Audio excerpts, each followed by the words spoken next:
1962 युद्ध हे जवळजवळ 3 आठवडे चाललं आणि ते 2 ठिकाणी झालं होतं. एक तर लडाखमध्ये आणि दुसरं झालं होतं अरुणाचल प्रदेशमध्ये. तर हे युद्ध आपल्याला असं वाटतं की या युद्धामध्ये चीनने आपला पराभव केला, पण तसा तो पराभव नव्हता. कारण या युद्धामध्ये म्हणजे त्यावेळेला जवळजवळ 4.5 लाख हे भारतीय सैन्य होतं आणि त्याच्यापैकी फक्त 20,000 सैन्य हे लढलं अरुणाचल प्रदेशमध्ये, ज्याला आपण म्हणजे अरुणाचल प्रदेशचे जे भाग आहेत, लोहित व्हॅली किंवा सियांग व्हॅली, सियांग व्हॅली तिथे, आणि एक 5,000 सैन्य जे होतं ते लढलं होतं लडाखमध्ये.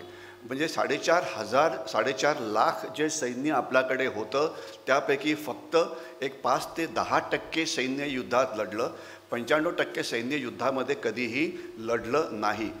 इंडियन नेव्ही या युद्धात लढलीच नाही आणि एअरफोर्स या युद्धात लढलंच नाही. तर 100% जर एअरफोर्स लढलं नाही, 100% नेव्ही लढली नाही आणि 95% जर सैन्य लढलं नाही, तर हा पराभव भारतीय सैन्याचा कसा समजायचा?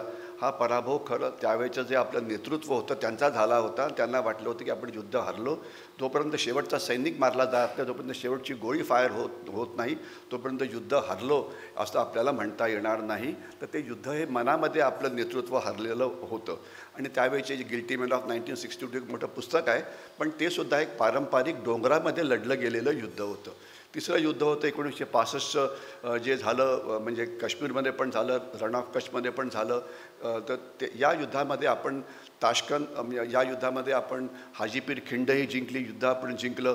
पहिल्या वेळा भारतीय सैन्य पाकिस्तानमध्ये घुसलं वगैरे वगैरे. परंतु नंतर ताशकंदमध्ये झालेल्या करारामध्ये आपण ते हाजीपीर परत केली, का परत केली याच्यावरती एक सिनेमा पण निर्माण झालेला आहे. ते जाऊ दे, पण ते एक पारंपरिक युद्ध होतं. म्हणजे भारताचं एअरफोर्स विरुद्ध पाकिस्तानचं एअरफोर्स, नेव्हीचं त्यात काही फारसं योगदान नव्हतं, परंतु भारतीय सैन्य रणगाडे वगैरे खूप मोठ्या प्रमाणात तिथे लढले. चौथं युद्ध जे होतं ते 1971चं युद्ध. तसं म्हटलं तर फक्त त्या 3च आठवडं चाललं, पण त्याच्या जवळजवळ 3 महिने आधी ते सीमेवरती वेगवेगळ्या प्रकारच्या चकमकी होत होत्या आणि या युद्धामध्ये आपण पाकिस्तानचे 2 तुकडे केले. तर ही सगळी जी 4 युद्ध जी होती ही पारंपरिक युद्ध होती. परंतु 1971चं युद्ध हरल्यानंतर पाकिस्तानला कळालं की भारताशी युद्ध करून जिंकणं हे शक्य नाही, म्हणून त्यांनी एक अपारंपरिक युद्ध सुरू केलं, याला 2 नावांनी पुकारलं जातं. एक तर ऑपरेशन टोपाज किंवा दुसरं ऑपरेशन काराकोरम. काराकोरम हे नाव जास्त पॉप्युलर आहे. काराकोरम म्हणजे काय आणि हे युद्ध वेगळं कसं झालं? तर या युद्धामध्ये 1972 नंतर पाकिस्ताननी भारताच्या वेगवेगळ्या भागामध्ये दहशतवादी आणि त्यांचे समर्थक घुसवून गडबड करायला सुरुवात केली. आणि सर्वात पहिले गडबड 80च्या दशकामध्ये झाली पंजाबमध्ये, ज्याला आपण खालिस्तानी दहशतवाद असं म्हणतो. त्याला म्हणजे हे जे K1, K2, K3 नावाचा युद्धाचा जो प्रकार होता त्याच्यातलं हे खालिस्तानी दहशतवाद. तर या युद्धामध्ये आम्ही तिथे होतो. ऑपरेशन ब्लू स्टारमध्ये मी स्वतः भाग घेतलेला आहे. ऑपरेशन रक्षकमध्ये स्वतः भाग घेतलेला आहे. भाग घेतला म्हणजे ॲक्च्युअलची लढाई केलेली आहे. आणि मग 90च्या दशकामध्ये खालिस्तानी दहशतवादाचं कंबरडंही मोडण्यात आलं. त्यात भारतीय सैन्याने मोठ्या प्रमाणात प्राणाचे बलिदान दिलं. पंजाब पोलिसांचं सुद्धा इंटेलिजन्स खूप चांगलं होतं. तर आता खालिस्तानी दहशतवाद त्या प्रकारचा नाही, परंतु जो प्रकार आहे तो म्हणजे अफगाणच्या चरसचा दहशतवाद, आणि हा जास्त भयानक आहे ॲज कम्पेअर्ड टू खालिस्तानी दहशतवाद. त्याच्याविषयी जर कधी वेळ मिळाला तर आपण बोलू. आणि काही प्रमाणामध्ये ज्याला म्हटलं जातं म्हणजे हा जो दहशतवाद नार्को टेररिझम जो आहे तो महाराष्ट्रातसुद्धा सुरू आहे. आणि महाराष्ट्रात फारशा लोकांना कल्पना नाही की किती प्रमाणामध्ये ड्रग्स इथे उच्चभ्रू समाजामध्ये येत आहेत, हॉटेल्समध्ये येत आहेत वगैरे. आपल्याला कल्पना असेल की जनरली ज्या दिवशी न्यू इयर असतं 1 जानेवारीला, तर पोलिसांना एकदम उत्साह येतो आणि मग ते काय करतात की जानेवारीची पार्टी झाली की गाड्या थांबवतात आणि बरेच ॲनालिसिस त्यांच्याकडे एक इन्स्ट्रुमेंट असतं, ते ड्रायव्हरच्या तोंडासमोर धरतात की त्यांनी दारू प्याला आहे की नाही. त्यांना माझी अशी विनंती आहे की त्यांनी जर कुठल्याही 5 स्टार हॉटेलच्या बाहेर जर उभे राहिले रात्रीच्या वेळेला आणि तिथे ते दिलं तर तुम्हाला 100 लोक ड्रग्स घेऊन येताना दिसतील. म्हणजे तुम्हाला 1 जानेवारीची वाट पाहायची गरज नाही आपला टोटलचा कार्यक्रम पूर्ण करण्याकरता. तुम्हाला 100 लोक रोज हॉटेलमध्येच पकडता येतील, कारण प्रचंड प्रमाणामध्ये ड्रग्स येत आहेत. पण ते जाऊ दे. खालिस्तानी दहशतवाद. दुसरा आहे काश्मीरमधला दहशतवाद. 80पर्यंत काश्मीर शांत होतं. अतिशय चांगले सिनेमे म्हणजे एक फूल दो माली किंवा काश्मीर की कली, शर्मिला टागोर वगैरे ते सगळे सिनेमे व्हायचे. परंतु 84 नंतर म्हणजे तिथे जी गडबड सुरू झाली ती आता सुरूच आहे. काश्मीरमधल्या दहशतवादाचं कंबरडं मोडलेलं आहे. थोडा संबंध ऑपरेशन सिंदूरशी असल्यामुळे त्याच्याविषयी मी नंतर बोलेन. आणि तिसरं होतं दहशतवाद बाकीच्या भारतामध्ये, आणि मराठी पाऊलं पुढे बरे म्हणतात. तर त्यामध्ये 1993मध्ये सर्वात पहिले जो बॉम्ब ब्लास्ट झाले की जे काश्मीर आणि ईशान्य भारताच्या बाहेर होते ते मुंबईत झाले होते, आणि त्याकरता जे सामान होतं ते रायगडला शेखाडीवरती ते उतरवलं होतं. ते कसं झालं त्यात मी बोलणार नाही. 13 बॉम्ब ब्लास्ट झाले की 14 बॉम्ब ब्लास्ट झाले, हा अशा प्रकारचे काही चर्चा सुरू असतात, पण ते जाऊ दे.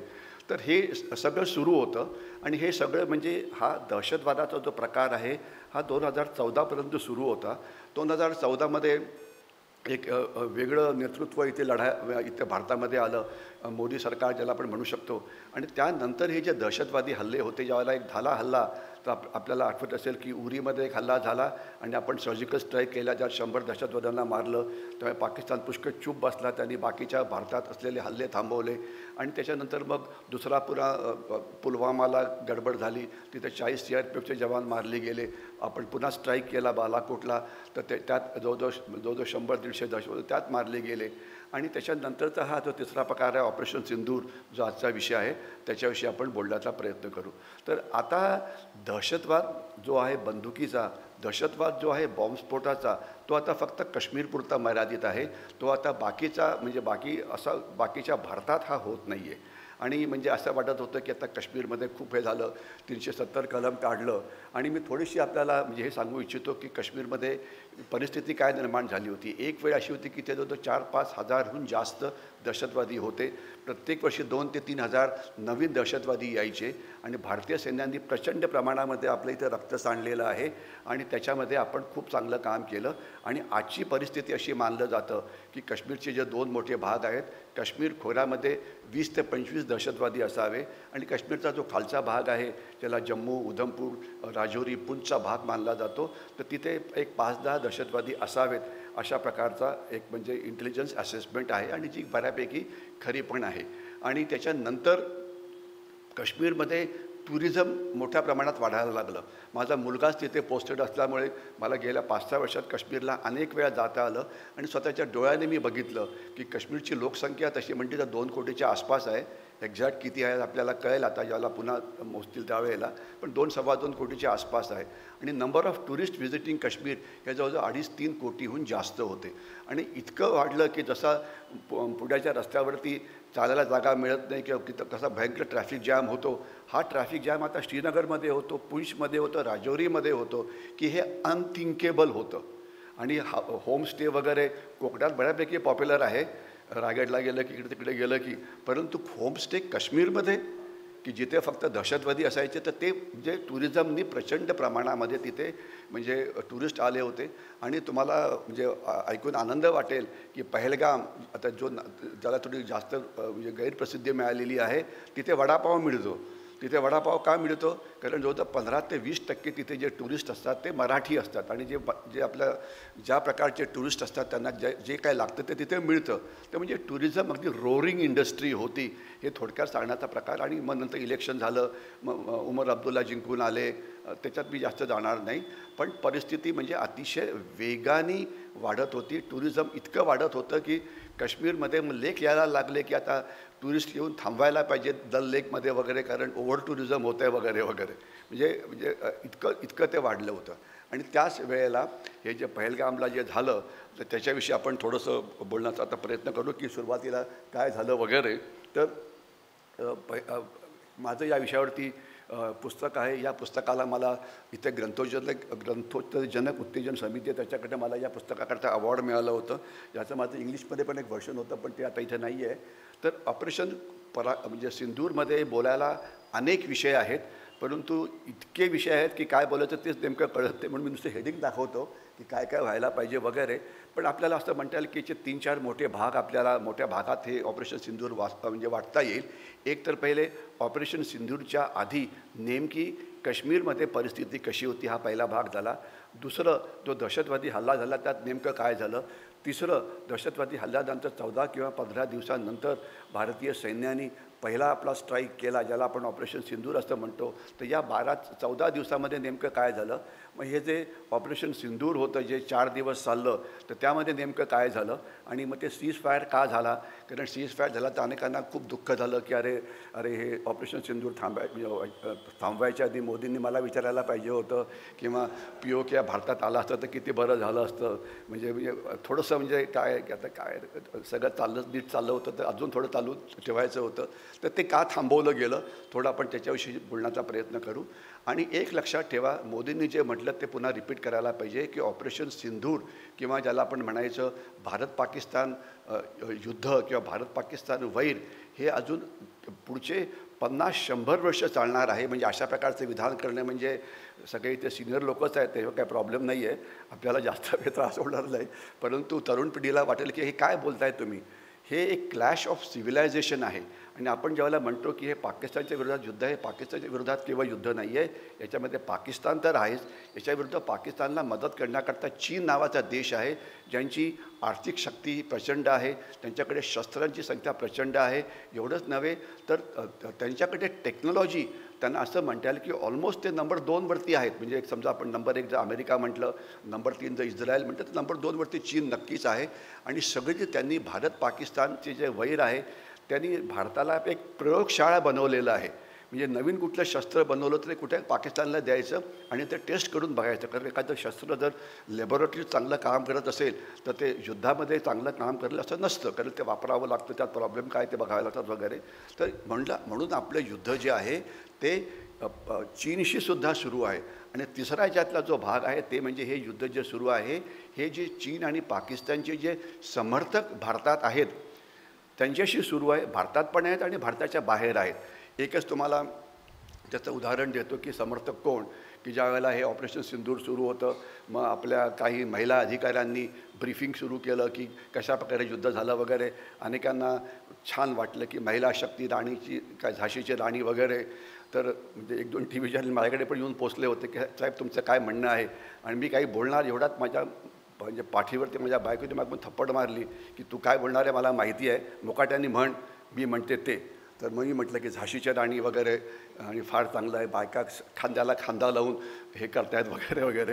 म्हणजे मला मी काही उलटं काही बोललो नसतो, एवढी मग खात्री आहे, पण थोडंसं मी काहीतरी वेगळं बोललो असतो की योग्य कामाकरता योग्य माणसंही वापरायला पाहिजेत, एवढंच मला म्हणायचं होतं. आणि काही काही भागामध्ये महिलांचं कौशल्य हे चांगलं असतं, डॉक्टर्स असो की इंटेलिजन्स असो वगैरे, परंतु ॲक्च्युअल फायटिंगमध्ये थोडी गडबड होऊन जाते. पण तो विषय जाऊ दे. तर त्याच वेळेला मला भारताचं ब्रीफिंग संपल्यानं मला बघायचं होतं की पाकिस्तानचं ब्रीफिंग काय करतायत. तर मी ते लावलं आणि ते लावता येतं. तर पाकिस्तानचा जो DGMO होते ते त्यांनी ब्रीफिंग सुरू केलं. देखो जी ये भारत वाले बोल रहे हैं कि हमने ये जो टूरिस्ट आए थे पहलगाम में उनको मार दिया है वगैरह, हमने नहीं मारा, ये खुद अपने लोगों को मारते और हमारे पे ब्लेम डालते हैं. मैं अभी आपके सामने एक व्हिडिओ प्ले करता हूँ. आणि व्हिडिओ सुरू झाला. तर व्हिडिओ कुठला सुरू होता, तर व्हिडिओमध्ये करण थापरे नाव आपण ऐकलं असेल, एक थोडेसे म्हणजे म्हणायला नको, एक वेडसर असे अतिशय सिनियर पत्रकार आहेत, अतिशय सिनियर. म्हणजे त्यांचे वडील म्हणजे जे गिल्टी मॅन ऑफ 1962 होते, त्यांचे वडील ते जनरल थापड त्यावेळेला आर्मी चीफ होते. तर ते होते, तर ते इंटरव्ह्यू घेत होते भारतीय म्हणजे TV चॅनलवरती. आणि कोणाचा इंटरव्ह्यू, तर सत्यपाल मलिक यांचा. तर सत्यपाल मलिक कोण होते, सत्यपाल मलिक त्यावेळेला काश्मीरचे गव्हर्नर होते. आणि सत्यपाल मलिक काय म्हणत होते, सत्यपाल मलिकनी म्हटलं की हा जो पुलवामाचा हल्ला झाला, ज्यामध्ये 45 CRPFचे जवान जे मारले गेले होते, हा हल्ला भारतानेच केला इलेक्शन जिंकण्याकरता. कोण म्हणतं आहे, सत्यपाल मलिक. अपॉइंटमेंट काय आहे, राज्यपाल. कोणाचे, काश्मीरचे. कोणाला सांगतायत, एका भारतीय पत्रकाराला. म्हणजे बघा हे म्हणतायत, आम्ही कुठे म्हणतोय. म्हणजे आणि एवढंच नाही तर पुढच्या मी काही दिवस बघत होतो की जवळजवळ त्यांनी 250 ते 300 भारतीयांची इंटरव्ह्यू पब्लिश केले. आणि पुन्हा ते मराठी पावलं पुढे, तर ते आपले 10-15 मराठी लोक होते. आणि त्याची नावं बी घेणार नाहीत, कारण त्यांच्या घरावर तर दगडफेक करायला जायला पाहिजे केव्हा तरी, पण ते जाऊ दे.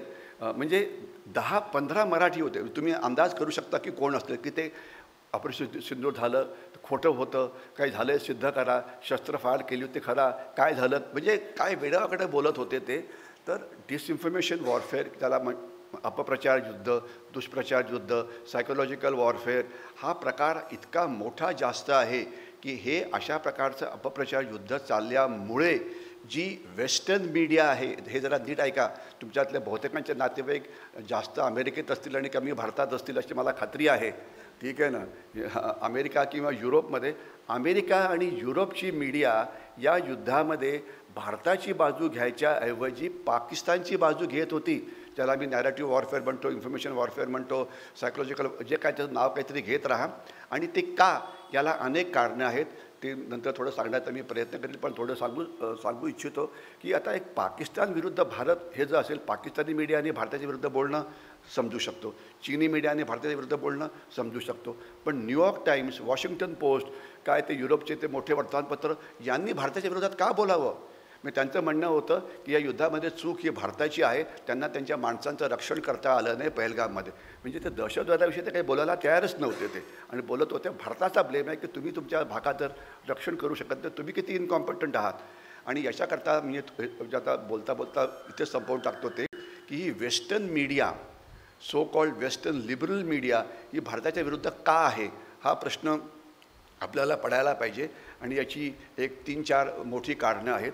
नंबर 1 कारण जे आहे ते म्हणजे त्याला म्हणायचं की एकदा एक अतिशय महान व्यक्तिमत्व होतं, त्यांचं नाव होतं लालू प्रसाद यादव. तर त्याला लालूंना एकदा कोणतरी विचारलं की लालूजी, बिहार का आप अमेरिका कब बनाएंगे? तर लालूंनी म्हटलं होतं की हम बिहार का अमेरिका नहीं बनाएंगे, हम अमेरिका का बिहार बनाएंगे. ठीक आहे ना. तर म्हणजे जी मायनॉरिटी अपीजमेंट जी भारतामध्ये प्रचंड प्रमाणात चालते, ती आता युरोपियन याच्यामध्ये 2% किंवा 3% मतदानाकरता सुरू झालेली आहे, कारण ते एन ब्लॉक व्होट करतात म्हणून. आणि हिंदू नावाचा काही प्रकार नाही आहे. कोणी मराठी आहे, कोणी गुजराती आहे, कोणी तेलुगू आहे, कोणी, म्हणजे हिंदू हा प्रकार नाहीच आहे. मी आपले 50 वेगवेगळे क्लब्स आहेत खरं बरं का, पण ते सगळे रिजन वाईज किंवा म्हणजे जात वाईज किंवा स्टेट वाईज असे आहेत. पण ज्याला म्हणायचं भारत, की जिथे नाव तुम्ही भारत घातलं होतं तसा तो प्रकारच नाही आहे तिथे. म्हणजे त्याला एकत्रित कसं करायला पाहिजे, म्हणजे आपले NRI जवळजवळ 4 कोटीहून जास्त आहेत, परंतु ते वेगवेगळ्या भागात हे केले जातात. तर एक तर ते मुस्लिम अपीजमेंट किंवा मायनॉरिटी अपीजमेंट, तो एक भाग आहे. दुसरा जो आहे की यांचं एक याच्या डोक्यात शिरलेलं आहे की white man are were born to rule the world. ज्यावेळेला brown India 4th largest economy होतं, आणि ज्या वेळेला अमेरिकेच्या व्हाईस प्रेसिडेंटची बायको ही एक म्हणजे भारतीय बनते, आणि असं म्हटलं जातं की पुढच्या 5 वर्षात 30 प्रेसिडेंट बनू शकते, म्हणजे ती त्याच्या नवऱ्यापेक्षा जास्त हुशार आहे वगैरे वगैरे. तर त्यांना ते आवडत नाही. ती उषा जी आहे ती अतिशय हुशार आहे, ती त्यात काय डाऊट नाही आहे, केपेबल आहे आणि बनू पण शकेल ती. ठीक आहे, तिचा नवराच म्हणतो की ती माझ्यापेक्षा जास्त हुशार आहे. आणि डोनाल्ड ट्रम्प स्वतः म्हणतात की ही आमच्यामध्ये सगळ्यांपैकी सर्वात जास्त हुशार आहे ती ही उषा आहे. तर एनिवे, उषा एक नाव झालं, पण असे म्हणजे आणि असे म्हणजे खूप लोक आहेत की ज्यांनी अमेरिकेला ग्रेट बनवलेलं आहे. जे CEOज, मग ते गुगलची असो की मायक्रोसॉफ्टची असो की कोण असो, सुंदर पिचाई किंवा हे सत्य नादल्या नाव आपल्याला माहिती आहे, पण त्यांना ते आवडत नाही आहे की ब्राऊन लोकांनी भारतावर म्हणजे जगावरती राज्य करायचं. आणि त्यांना सर्वात जास्त राग केव्हा आला होता, ज्याला ऋषी सुनाक प्राईम मिनिस्टर बनले होते, कसले, ब्रिटनचे. तर घाईघाईने मी ऋषी सुनाकला थोडं बाहेर केलं, आणि आता ते बिचारे प्रोफेसर बनलेले आहेत का कॉलेजमध्ये जाऊन तिकडे. त्यांना ते आवडत नव्हतं. तिसरा जो भाग आहे तो जास्त महत्त्वाचा आहे. आज चीनने या सगळ्या वेस्टर्न मीडियाची जवळजवळ 30% इक्विटी खरेदी केलेली आहे. म्हणजे न्यूयॉर्क टाइम्सचा 30% मालक हा चीन आहे. तर त्याच्यामुळे न्यूयॉर्क टाइम्समध्ये चीन विरुद्ध कुठलंही आर्टिकल कधीही लिहिलं जात नाही. ते ठीक आहे, ते चीनने पैसे घेतले, परंतु आता चीन इन्फॉर्मेशन वॉरफेअरमध्ये पाकिस्तानला मदत करत असल्यामुळे पाकिस्तानची नॅरेटिव्ह या लोकांनी प्ले केली. कारण काय, त्यांना चीननी सांगितलं म्हणून. तर या नॅरेटिव्ह वॉरफेअरमध्ये आपण खूप मागे पडलेलो आहे. ते कसं युद्ध जिंकायला पाहिजे याच्यामध्ये आपण सगळे कसे इन्फॉर्मेशन वॉरियर आहोत. बहुतेक सगळेजणं मोबाईल वापरत असतीलच, बहुतेक सगळेजणं इंटरनेटवरती असतीलच, बहुतेक सगळ्याजणांचे नातेवाईक युरोपमध्ये अमेरिकेत असतीलच. तर न्यूयॉर्क टाइम्समध्ये जर काही लेख पब्लिश झाला भारताच्या विरोधामध्ये, तर आपण त्याला अपोज करायला पाहिजे. ईमेल पाठवून. त्याकरता तुम्हाला न्यूयॉर्क टाइम्सला लिहिण्याकरता तुम्ही पुण्यात बसूनसुद्धा करू शकता, शनिवार पेठेत राहूनसुद्धा, हे आपल्या सगळ्यांना माहिती आहे. पण ते करायला पाहिजे, कारण इन्फॉर्मेशन वॉरफेअरमध्ये every citizen is an information warrior. हे सरकारकडनं होणारं काम नाही आहे. म्हणजे इनफॅक्ट ज्यावेळेला युद्ध सुरू होतं तर त्यावेळेला एक आपल्या सरकारमध्ये एक विनोदी डिपार्टमेंट आहे. मी श्रीनिवासला सांगत होतो, त्या विनोदी डिपार्टमेंटचं नाव आहे इन्फॉर्मेशन अँड ब्रॉडकास्टिंग मिनिस्ट्री. काय नाव आहे विनोदी त्यांना मी विनोदी म्हणतो बरं का, विनोद त्यांना सुचतो.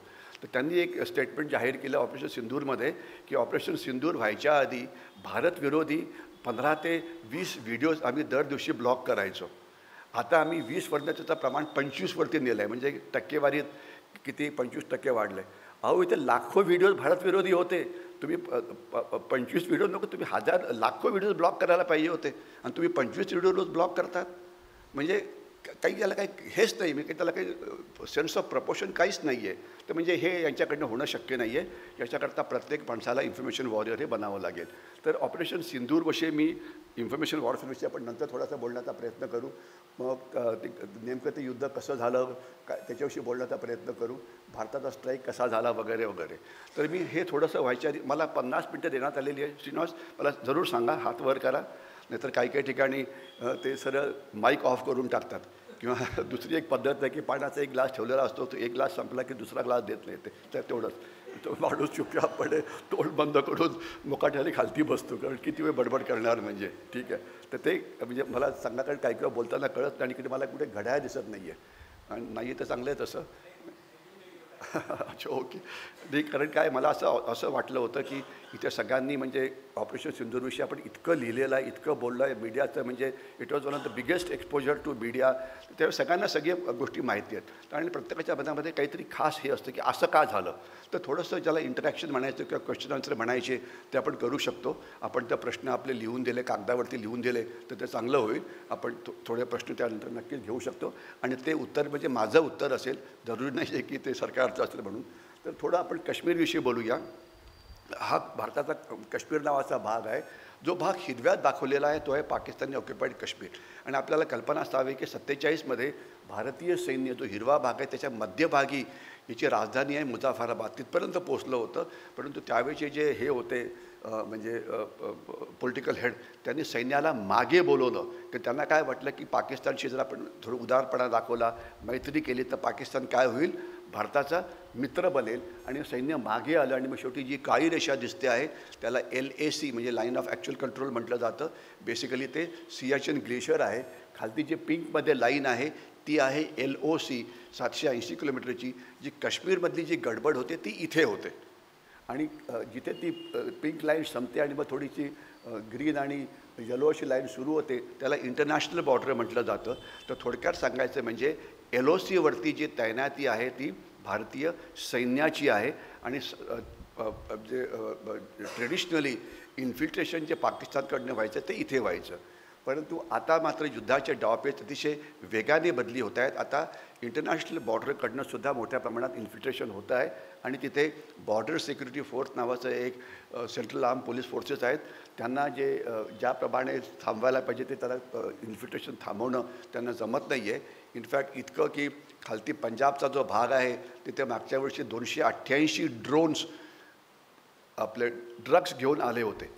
आता 288 नंबर कसा ओळखला, कारण ते तिथून पडले ते रिकामे होते आणि प्रत्येक ड्रोनची कॅपॅसिटी 15 ते 16 किलो ड्रग्स घेऊन जायची होती. सगळे रिकामे होते. जेवढे पकडले की जेवढे शेतात मिळाले त्याच्यापेक्षा पुष्कळ जास्त हे आत आलेले आहेत. आणि तुम्ही उडता पंजाब नावाचा एक प्रकार ऐकला असेल. आज मानलं जातं की जवळजवळ 16 ते 17 लाख जे हे आहेत आपले पंजाबचे युवक आहेत ते ड्रग्सच्या आहारी गेलेले आहेत. आणि हे सरकारी आकडे आहेत आणि सरकारी जे आकडे असतात त्याच्यापेक्षा खरे आकडे हे नक्कीच जास्त असतात. म्हणजे आता जे खालिस्तानी दहशतवाद करू शकला नाही ते उडता पंजाबनी केलेलं आहे.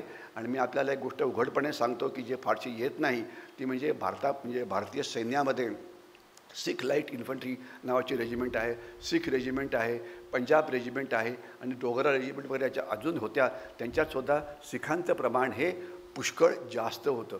आता सिख रेजिमेंटलासुद्धा माणसं मिळत नाही आहेत. म्हणजे काय की आता भारतीय सैन्याने एक नवीन हे सुरू केलेलं आहे की जो कोणी सिलेक्ट केला जातो तर त्याला लगेच त्याला अँटी ड्रग म्हणजे ड्रग त्याचं टेस्ट केलं जातं आणि त्याच्यात सगळेजणं फेल होत आहेत. म्हणजे ते कॉम्पिटिशन परीक्षेमध्ये ते सगळे थ्रू झाले. म्हणजे मेडिकल तुमचं काय म्हणायचं रिटन परीक्षा पास झाली, इंटरव्ह्यू पास झाला, फिजिकल टेस्ट पास झाली. आता फक्त आज जायचं शेवटी मेडिकल टेस्ट केली जाते आणि त्यांना कंपल्सरी हे केलेलं आहे. सगळेजणं ड्रगमध्ये फेल झाले. माणसंच मिळत नाही आहे. ही आजची परिस्थिती आहे. मी याच्यावर जास्त बोलत नाही आहे. तर उडता पंजाब हा प्रकार अतिशय भयंकर आहे. तो आता उडता महाराष्ट्र, उडता भारतसुद्धा होतो आहे. आपण काश्मीरकडे परत येऊ. जो लाल भाग आहे तो अक्साई चीन 1961 साली चीननी तिथे घेतला होता आणि तिथे जी काळी लाईन आहे तिथेच आपल्या गलवानची जी लढाई झाली होती ती तिथेच झाली होती. आणि जो मधला भाग आहे तो अर्थातच काश्मीर आहे. त्याच्यामधला मोठा वरचा जो भाग आहे तो अर्थात लडाखचा आहे. आणि लडाख आता युनियन टेरिटरी बनलेली आहे. तिथे टुरिझम प्रचंड वाढलं आहे बरं का. लडाखची लोकसंख्या 4-5 लाखाच्या आसपास आहे आणि टुरिस्ट 5-6 लाखाहून जास्त आहेत. म्हणजे आता लडाखच्या लोकांनी टुरिझम कमी करा म्हणून आता हे सुरू केलं आहे. पण ते मात्र तो चीनी आहे. म्हणजे त्याच्यात काही जास्त तथ्य काही नाही आहे. कारण काय असतं की हा भाग म्हणजे लडाखविषयी अनेक गोष्टी आहेत, अनेक हे आहेत. आणि लडाखविषयी मला एक गोष्ट सांगावी पण वाटते की लडाख जो वाचला तो एक जनरल थिमय्या म्हणून आपले सेनापती होते, त्यांच्यामुळे वाचला. म्हणजे मी एक मागे हे लिहिलं होतं, the main who saved Ladakh. आणि ती गोष्ट मला वाटते 1 मिनटं सांगायला काही हरकत नाही. तर ती म्हणजे अशी की 47 साली लडाखचा प्रॉब्लेम होता. पाकिस्तानचं सैन्य तिथे यायला लागलं आणि भारतीय सैन्य काश्मीरमध्ये त्यावेळेला नव्हतंच. तर त्यावेळेला म्हणजे विमानाने जाण्याशिवाय दुसरा कुठलंही गत्यंतर नव्हतं. आणि विमानं त्यावेळेला म्हणजे ज्यावेळेला जनरल थिमय्या म्हणाले एअरफोर्सच्या त्या माणसाला, मेहर सिंग त्याचं नाव होतं, एअर कमांडर मेहर सिंग, की आपण विमानात जाऊ. म्हणजे विमानात जाऊ शकत नाही कारण आमचं सिलिंग 11,000 फुटाचं आहे आणि जोझिलाची हाईट 12,000 फूट आहे. ते आम्ही क्रॉस करू शकत नाही. कारण त्यावेळेला प्रेशराईज विमानं नव्हती. त्यावेळची जी विमानं होती तर नुसतं एक फ्लाईंग बॉक्स होता. ठीक आहे. तर हे डेंजरस आहे. तर जनरल थिमय्या त्याला म्हणाले की जर हे डेंजरस असेल तर पहिलं विमान जे जाईल त्याच्यामध्ये मी स्वतः जाईन. म्हणजे सेनापती स्वतः जातील. जनरल थिमय्या त्या विमानात बसले. तर मेहर सिंग म्हणाले की तुम्ही जाणार असाल तर ते विमान मी चालवीन. आणि ते विमान तिथे गेलं. तिथल्या ग्रास लँडवरती ते उतरलं. आणि तिथे जर तुम्ही कधी लडाखला, तुमच्यातले काही जण नक्कीच गेले असतील, लडाखच्या एअरपोर्टच्या बाहेर आलं की तिथे काही फोटोग्राफ आहेत, थोडे काळकट्ट झालेले आहेत. लडाखच्या लोकांनी त्यावेळेला विमान पहिल्या वेळा बघितलं होतं तर त्यांना वाटलं होतं की हा उडता घोडा आहे. तर लडाखचे लोक पळत आले आणि त्यांनी गवत आणि पाणी ते विमानाचं जे नोज होतं, नाक होतं, त्याला ते देत होते ते म्हणजे. पण तिथे सैन्य पोचलं. मग लडाख कसं वाचलं हा इतिहास आहे. पण जर थिमय्या नसते, मेहर सिंग नसते तर लडाख ते वाचलं नसतं. तर लडाखमध्ये आज टुरिझम खूप चांगलं चालू आहे. आणि जो खालचा भाग आहे तो काश्मीर व्हॅली. तर काश्मीर व्हॅली तुम्हाला मी एक दुसऱ्या नकाशावरनं दाखवतो. ही जी व्हॅली आहे ही बेसिकली झेलम नदीची व्हॅली आहे. आणि ही जवळजवळ 130 किलोमीटर 140 किलोमीटर लांब आहे आणि 30 ते 40 किलोमीटर ही रुंद आहे. आणि आपण बघाल तर जिथे बारामुल्ला तिथनं झेलम नदी बाहेर जाते. आणि आपण जे आता जे वॉटर वॉर सुरू केलं होतं तर त्याच्यामध्ये झेलम नदीचं पाणीसुद्धा आपण अडवायचा प्रयत्न करतो आहे. आणि याच्या आजूबाजूला जे डोंगर आहेत त्याला पीर पंजाल किंवा त्याला शमशाबादी डोंगर म्हटले जातात. तर आज या भागामध्ये 15 ते 20 दहशतवादी असावेत अशा प्रकारची असेसमेंट आहे. पण ते फक्त सॉफ्ट टार्गेटला जातात. आणि त्याच्यानंतर मागच्या बाजूला तो पीर पंजाल आणि खालचा जो भाग आहे, जे जम्मू पण तुम्हाला दिसतं आहे, किश्तवार पण दिसतं आहे, तिथे 5-10 असतील असं वाटतं आहे. तर हा नकाशा आपण बघा. आणि ही अर्थात भारत पाकिस्तान बॉर्डर आहे. तर आता आपण थोडक्यात 2 मिनिटात बोलण्याचा प्रयत्न करू की ऑपरेशन सिंधूरच्या आधी नेमकी परिस्थिती काय होती. तर असं होतं, टुरिझम प्रचंड वाढलेलं होतं, दहशतवादी हल्ले जवळजवळ थांबलेले होते. फार तर एखाद्या सॉफ्ट टार्गेटवरती हल्ले केले जायचे. आणि त्याच वेळेला हा हल्ला झाला. आणि या हल्ल्यामध्ये काय होतं तर 5 किंवा 6 टेररिस्ट होते. आणि त्यांना त्याच्यातले 3 पाकिस्तानी होते. एक हवालदार जो होता तो त्यांच्या स्पेशल फोर्सेसचा जे SSG त्याला म्हणतात तर त्याचा तो कमांडर होता आणि अतिशय क्वालिफाईड असा होता. 2 पाकिस्तानी होते आणि बाकी त्यांना मदत करणारे जे होते ते भारतीय होते. कुठलाही दहशतवादी हल्ला करण्याकरता प्रचंड लोकल सपोर्ट लागतो. त्यांना पाणी देण्याकरता, त्यांना डायरेक्शन दाखवण्याकरता, त्यांचे ॲम्युनिशन कॅरी करण्याकरता, त्यांना गाईड करण्याकरता वगैरे तो सपोर्ट भरपूर होता. हा हल्ला झाला. ते लोक कसे मारले गेले हे सगळं तुम्हाला माहिती आहे.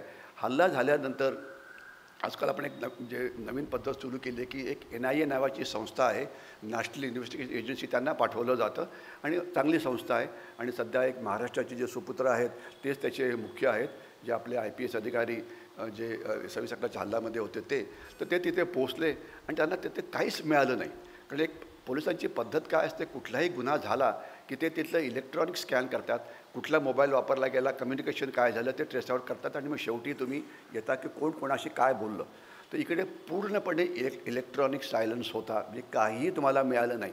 याचं कारण असं की त्यांनी चीनी मोबाईल वापरले, त्यांनी चीनी मेसेजिंग ॲप्स वापरले, त्याच्यामुळे तुम्हाला काहीही कळालं नाही. म्हणजे 7 दिवस 10 दिवस 15 दिवस करूनसुद्धा त्यांना काहीही शोधता आलं नाही. कारण चीनच्या टेक्नॉलॉजीनी आपल्याकडे असलेल्या टेक्नॉलॉजीचा पराभव केला होता. हे तुम्हाला अगदी क्लिअर कट सांगतो की अजूनसुद्धा कोण कुठे आहे. फक्त समर्थक काय ते काय आले, कारण समर्थक तर तिथले राहणारेच लोक असतात. कुणाच्या तर ढोकमध्ये तो बसला होता, मग तिथे त्याला पाणी दिलं होतं वगैरे, ते फक्त. पण तुम्हाला जे खरोखर गुन्हेगार आहेत त्याचा काहीही ट्रेस लागला नाही. कारण ते, आणि त्यांनी जे दुसरं काय असतं ते मॅपिंग करतात की त्यांनी कुठला रूट फॉलो केला. आपण सगळे आता जर आपण ओलाने आलो तर तुम्ही एक मॅप फॉलो करता, तर ओला सांगू शकता की तुम्हाला हे करता येतं की हेमंत महाजन निघाले कुठे आणि कसे आलेत, तर रस्ता तुम्हाला तिथे कळत होतो. ते त्याच्याकडे माहिती असते ती. पण इथे त्यांनी चीनी मॅप्स वापरले होते, तर त्याच्यामुळे आपल्याला काहीही कळालं नाही. म्हणजे अजूनपर्यंत आपण इन्व्हेस्टिगेशनमध्ये आपलं तंत्रज्ञान हे कमी पडलेलं आहे, ही फॅक्ट ऑफ द मॅटर आहे. तर हे सगळं झालं आणि त्याच्यानंतर मग झालं की आता काहीतरी आपण बदला घ्यायला पाहिजे वगैरे. तर या बदला घेणाऱ्याच्या प्रकारामध्ये आपण एक मल्टी डोमेन वॉर सुरू केलं, ज्याला बहुआयामी युद्ध म्हणता येईल किंवा वेगवेगळ्या पद्धतीने.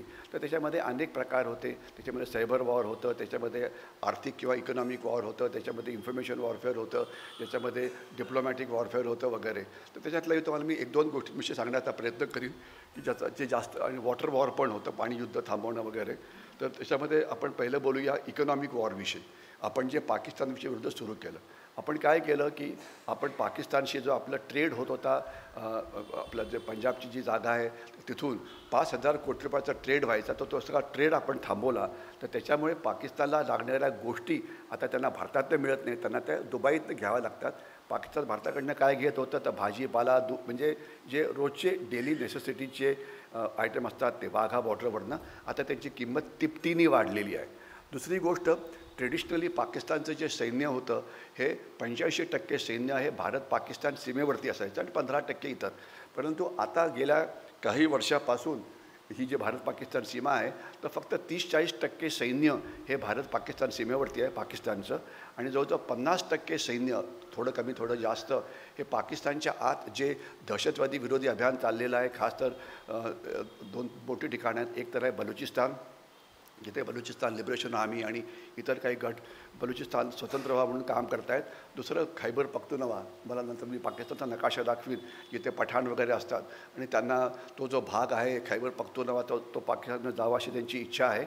तर तिथे 50% सैन्य तिथे गुंतलेलं आहे आणि एक 15-20% सैन्य हे अफगाणिस्तान आणि पाकिस्तानची जी सीमा आहे, ज्याला ड्युरंट लाईन असं म्हटलं जातं, तिथे ते गुंतलेलं आहे. तर जसं हे युद्ध सुरू झालं, म्हणजे हे झालं, पाकिस्तानला कळलं की आता काहीतरी होणार आहे, तर त्यांनी मोठ्या संख्येमध्ये आपल्या सैन्याला हलवायला सुरुवात केली टुवर्ड्स इंडो पाकिस्तान बॉर्डर. तर त्याच्यामुळे जी कॉस्ट ऑफ डिप्लॉयमेंट असते ती पुष्कळ वाढली. तर त्याच्यात तुम्हाला मी म्हणजे जास्त टेक्निकल याच्यात मी जाणार नाही, परंतु तुम्हाला मी एक सांगू शकतो एअरफोर्सविषयी. आता त्यांना माहिती होतं की सर्वात जो फास्टेस्ट रिस्पॉन्स असतो तो एअरफोर्स. म्हणजे एअरफोर्सचं तुमचं नाव झालं एअरफोर्स, म्हणजे anybody who can fly in the air is air warrior. आणि आजकाल जास्त हेलिकॉप्टर्स भारतीय सैन्यामध्ये आहेत आणि कमी एअरफोर्सकडे आहेत, नेव्हीकडे पण आहेत, ड्रोन सगळ्यांकडेच आहेत.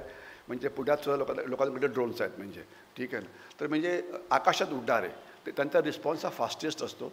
तर पाकिस्तानी काय केलं, तर त्यांनी आपली विमानं पाकिस्तानी एअरफोर्सला हाय अलर्टवरती ठेवलं. आणि एअरफोर्स जे असतं त्याचे हाय अलर्ट हे 3 प्रकारचे असतात. एक तर त्याला म्हणतात जातं रनवे अलर्ट, म्हणजे रनवेवरती विमान उभं असतं, परंतु पायलट हा आराम करत असतो. जसा अलार्म वाजतो की भारताची विमानं किंवा भारताकडनं काही यायला लागलं तर तो पळत पळत जातो. तुम्ही सिनेमे बघितले असतील, तो पळत पळत जातो, हेल्मेट घालतो, आत बसतो, खाली करतो आणि विमान सुरू करतो. तर एक 7-8 मिनटं लागतात एअरबॉर्न होण्याकरता. दुसरा जो असतो त्याला कॉकपिट अलर्ट म्हणतात. म्हणजे कॉकपिट म्हणजे काय, विमानाच्या तो आत बसलेला असतो आणि म्हटलं जा की लगेच किल्ली ऑन करायची. किल्ली असते की ते मला माहिती नाही, पण जे काय असेल ते आपल्याकडे कोणतरी नक्कीच विमानं चालणारे असतीलच तिकडे लोक, ठीक आहे ना. तर मी ते इंजिन ऑन करायचं आणि ते लगेच टेक ऑफ करायचं. तर हा सेकंड अलर्ट झाला.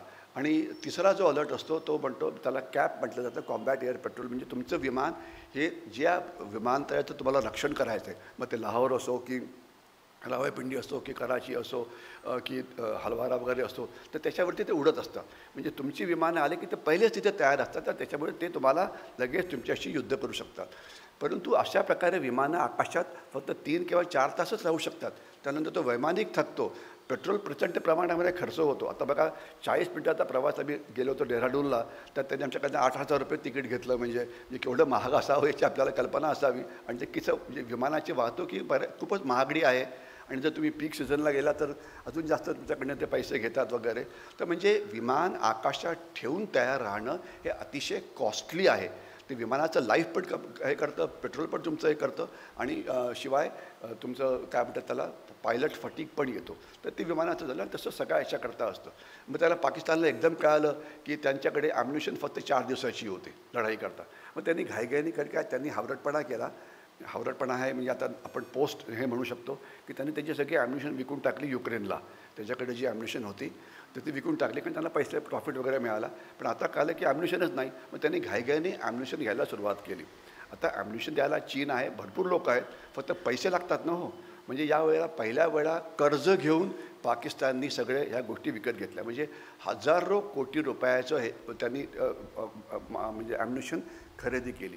मग त्यांना लक्षात आलं की त्यांची 50% सुद्धा विमानं आकाशात उडू शकत नाही. मग त्यांनी विमानाचे स्पेअर पार्ट, त्यांच्याकडे JF-17 वगैरे विमानं आहेत, तर ती उडू शकत नाही. मग त्याला हे करण्याकरता हे टाईट करा, ते म्हणजे मी सोपं सांगतो आहे, त्याने काहीतरी चांगलं म्हणजे थोडंसं काहीतरी हिस्ट्री पुढचं ॲड करून त्यांना आकाशात उडवायला सुरुवात केली.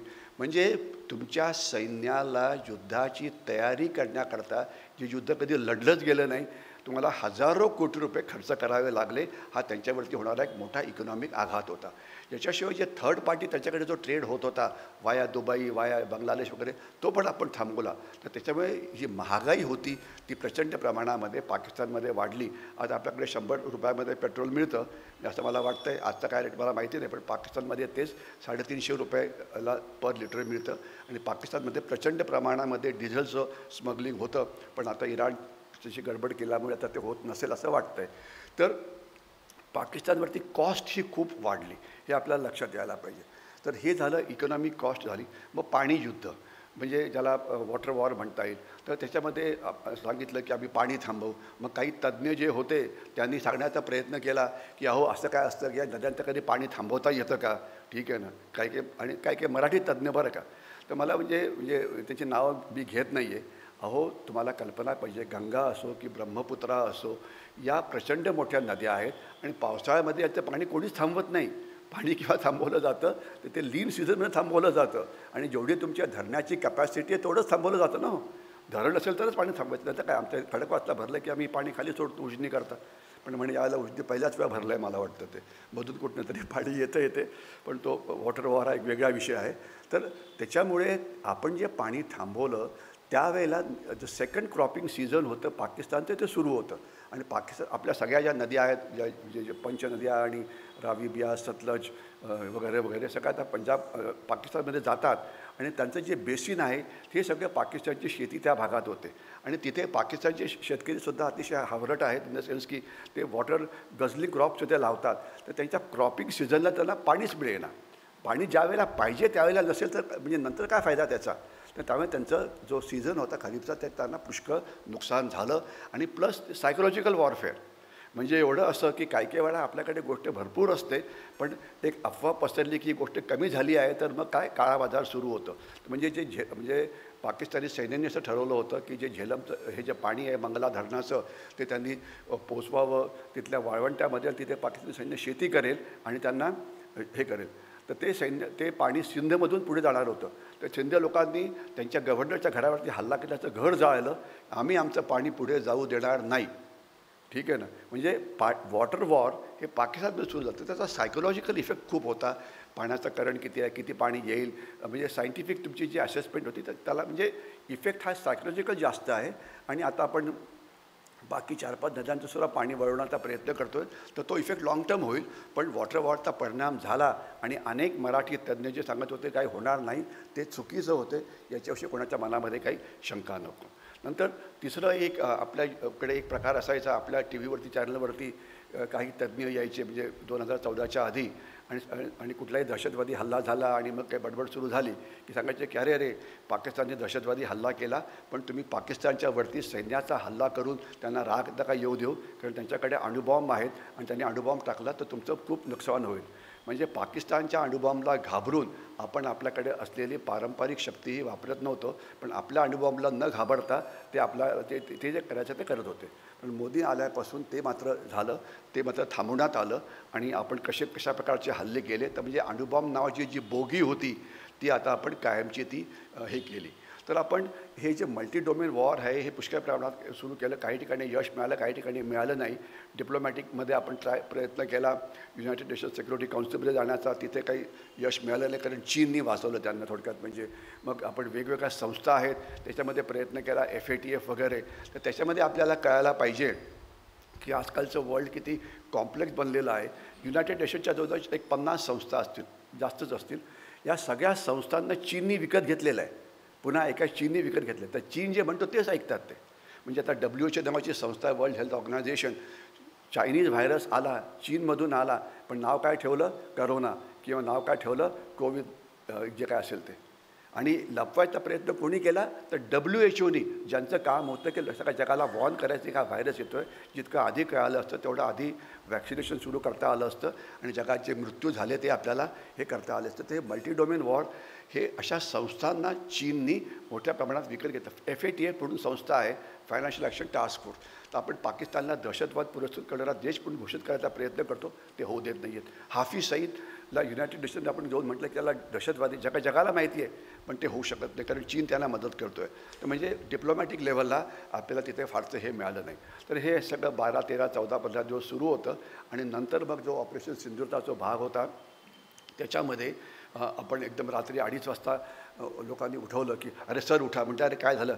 म्हणायचं त्यांनी फायर केलं. मी आत्ता येऊ का इंटरव्ह्यूला? अरे म्हटलं 2:30 वाजलेले आहेत, शहाणी माणसं यावेळेला झोपलेली असतात आणि म्हणजे मी पण झोपलेलो आणि ऐकणारे झोपलेले आहेत. तर आपण थोडं 6च्या पुढे आपण बोलूया. आणि 6 वाजले आणि खडाक माझी बेल वाजली. तर मला वाटतं जे 10-12 TV-वाले होते ते 6 वाजायची वाटच पाहत बाहेर थांबलेले होते. 6 वाजले आणि आपले शब्द पळून ते आत आले आणि मग एकामागे एक सुरू झालं. तर थोडक्यात झालं काय, तर आपण तिथे मिसाईल्स म्हणजे आपण जे 11 ज्या जागा होत्या जिथे दहशतवाद्यांचे ट्रेनिंग कॅम्प होते, 3 मोठे दहशतवादी गट आहेत, लष्कर-ए-तोयबा, जैश-ए-मोहम्मद आणि हिजबुल मुजाहिद. आणि या सगळ्यांच्या म्हणजे कॅम्प्स आहेत, सगळ्यांच्या ट्रेनिंग एरियाज आहेत. तर हे जे मोठे जे कॅम्प्स होते त्याच्यावरती मिसाईलच्या मदतीने आपण हल्ले केले. आणि आपण 2 प्रकारचे मिसाईल्स वापरले. एक ग्राउंड बेस्ड म्हणजे की जमिनीवरनं ते आपण फायर करण्यात आले, आणि दुसरं होतं एअर बेस्ड म्हणजे आपण आपली विमानं आकाशात उडत होती आणि त्यांच्याबद्दल ती ही फायर करण्यात आली. आणि 3-4 प्रकारची मिसाईल फायर करण्यात आली, ज्यामध्ये ब्रह्मोस नावाचं जे मिसाईल होतं त्याचं काम हे खूप चांगलं होतं. ब्रह्मोस हे एक आपण म्हणता येईल की मेक इन इंडिया खाली बनलेलं एक हे आहे आणि त्यांनी खूप चांगलं काम केलं. आणि खरं म्हटलं तर हे जे मिसाईल युद्ध होतं म्हणजे आपली एअरफोर्सची विमानांनी सीमा कधीच क्रॉस केलेली नव्हती. ते जवळजवळ 200-250 किलोमीटर आत होते आणि स्टँड ऑफ वेपनच्या रेंजनी त्यांनी ते हे सगळं फायर केलं. आकाशातनं पण झालं. आणि मग ते एक सिस्टीम आहे की पहिले ड्रोन पाठवले जातात, त्यांच्या सिस्टीमला ओव्हरवेल्म केलं जातं, त्यांच्या रडार्सला ब्लाइंड केलं जातं. मग त्याच्यानंतर मग पहिले ग्राउंड बेस्ड वेपन जातात, मग नंतर वरची एक ती सिस्टीम त्याप्रमाणे म्हणजे त्याची ती अँटी एअरक्राफ्ट डिफेन्स सिस्टीमला न्यूट्रलाइज करून त्यांची एफिशियन्सी कमी करून नेमका हल्ला केला जातो. तर ॲक्च्युली हा हल्ला फक्त 23 मिनिटाचा होता, म्हणजे जो ॲक्च्युली हल्ला झाला. आणि 23 मिनिटात सगळं थांबलं आणि बाकीचे जे 24 तास म्हणजे बाकीचे 24 तास अर्नब गोस्वामीचा आरडाओरडा सुरू होता. युद्ध झालं होतं 23 मिनिटाकरता, पण पुढचे 23 तास आणि 57 मिनिटं अर्नबचा हे युद्ध झालं. लोकांना वाटलं युद्ध आत्ता पण सुरू. अरे मिसाईल आलं का अजून? म्हटलं नाही होते, आता संपलं त्यांची मिसाईल, आता त्याच्याकडे मिसाईल नाही आहेत. हे लोकांचे जे या TV चॅनल्सनी इतका एक भयंकर केला होता की लोकांना वाटतं की मिसाईल चालू आहे. म्हणजे 2:30 वाजता जी मिसाईल फायर झाली 23 मिनिटात ती संपली, पुढे काहीही झालं नाही आहे. परंतु भयाचं वातावरण निर्माण करत आलं की आता मिसाईल चालूच आहेत म्हणजे ती. आणि त्याच्यामुळे की मग काय झालं वगैरे वगैरे. मग ते जे TV चॅनलवरती म्हणे की साहेब आता ते म्हणतात की सिव्हिल डिफेन्सचा म्हणजे हे सुरू करण्यात आलेलं आहे की मिसाईल फायर केलं की करायचं काय, तर त्याच्यावरती तुमचा इंटरव्ह्यू पाहिजे. तर म्हटलं काय सायरन वाजला की खाली यायचं एवढंच. म्हणजे साहेब असं कसं एका मिनिटात कसं तर 1 तासात सांगा ना. म्हटलं आता म्हणजे जे इतकं सोपं आहे की सायरन वाजला की खालती यायचं, आता ते 1 तासात सांगायचं कसं. पण TV ला 24 तास चालवायचं आहे ना. हो, तर म्हणून मग म्हटलं असं करा की ते ज्या बिल्डिंगवरती आहे त्यांचं बिल्डिंग किती मजली आहे ते बघावं लागेल, त्यानंतर लिफ्ट किती ते बघावं लागेल, लिफ्टमध्ये किती माणसं आहे ते बघावं लागतील. मग पहिले कोणी खालती यायचं, म्हाताऱ्या माणसांनी की बायकांनी ते बघावं लागेल, तरुण मुलांनी खालती यायचं का, जर लहान मुलांना पाठवलं तर मग बरोबर एक आजी पण पाहिजे, एक आजोबा पण पाहिजे. पण ह्याचा हे बरोबर आहे तुमचं तो व्हिडिओ. म्हणजे आता काय खाली यायचं एवढंच फक्त होतं. आणि दुसरं काय की जो फिट आहे त्यांनी जिनाने जावं, जो अनफिट आहे त्यांनी याने यावं आणि तिथे लिफ्टमध्ये युद्ध सुरू करणं एवढंच फक्त अपेक्षा. पण ते म्हणजे आपण कॉम्प्लिकेट करायचा प्रयत्न केला तर हे 23 मिनिटाच्या युद्धाकरता खूप बडबड सुरू झाली.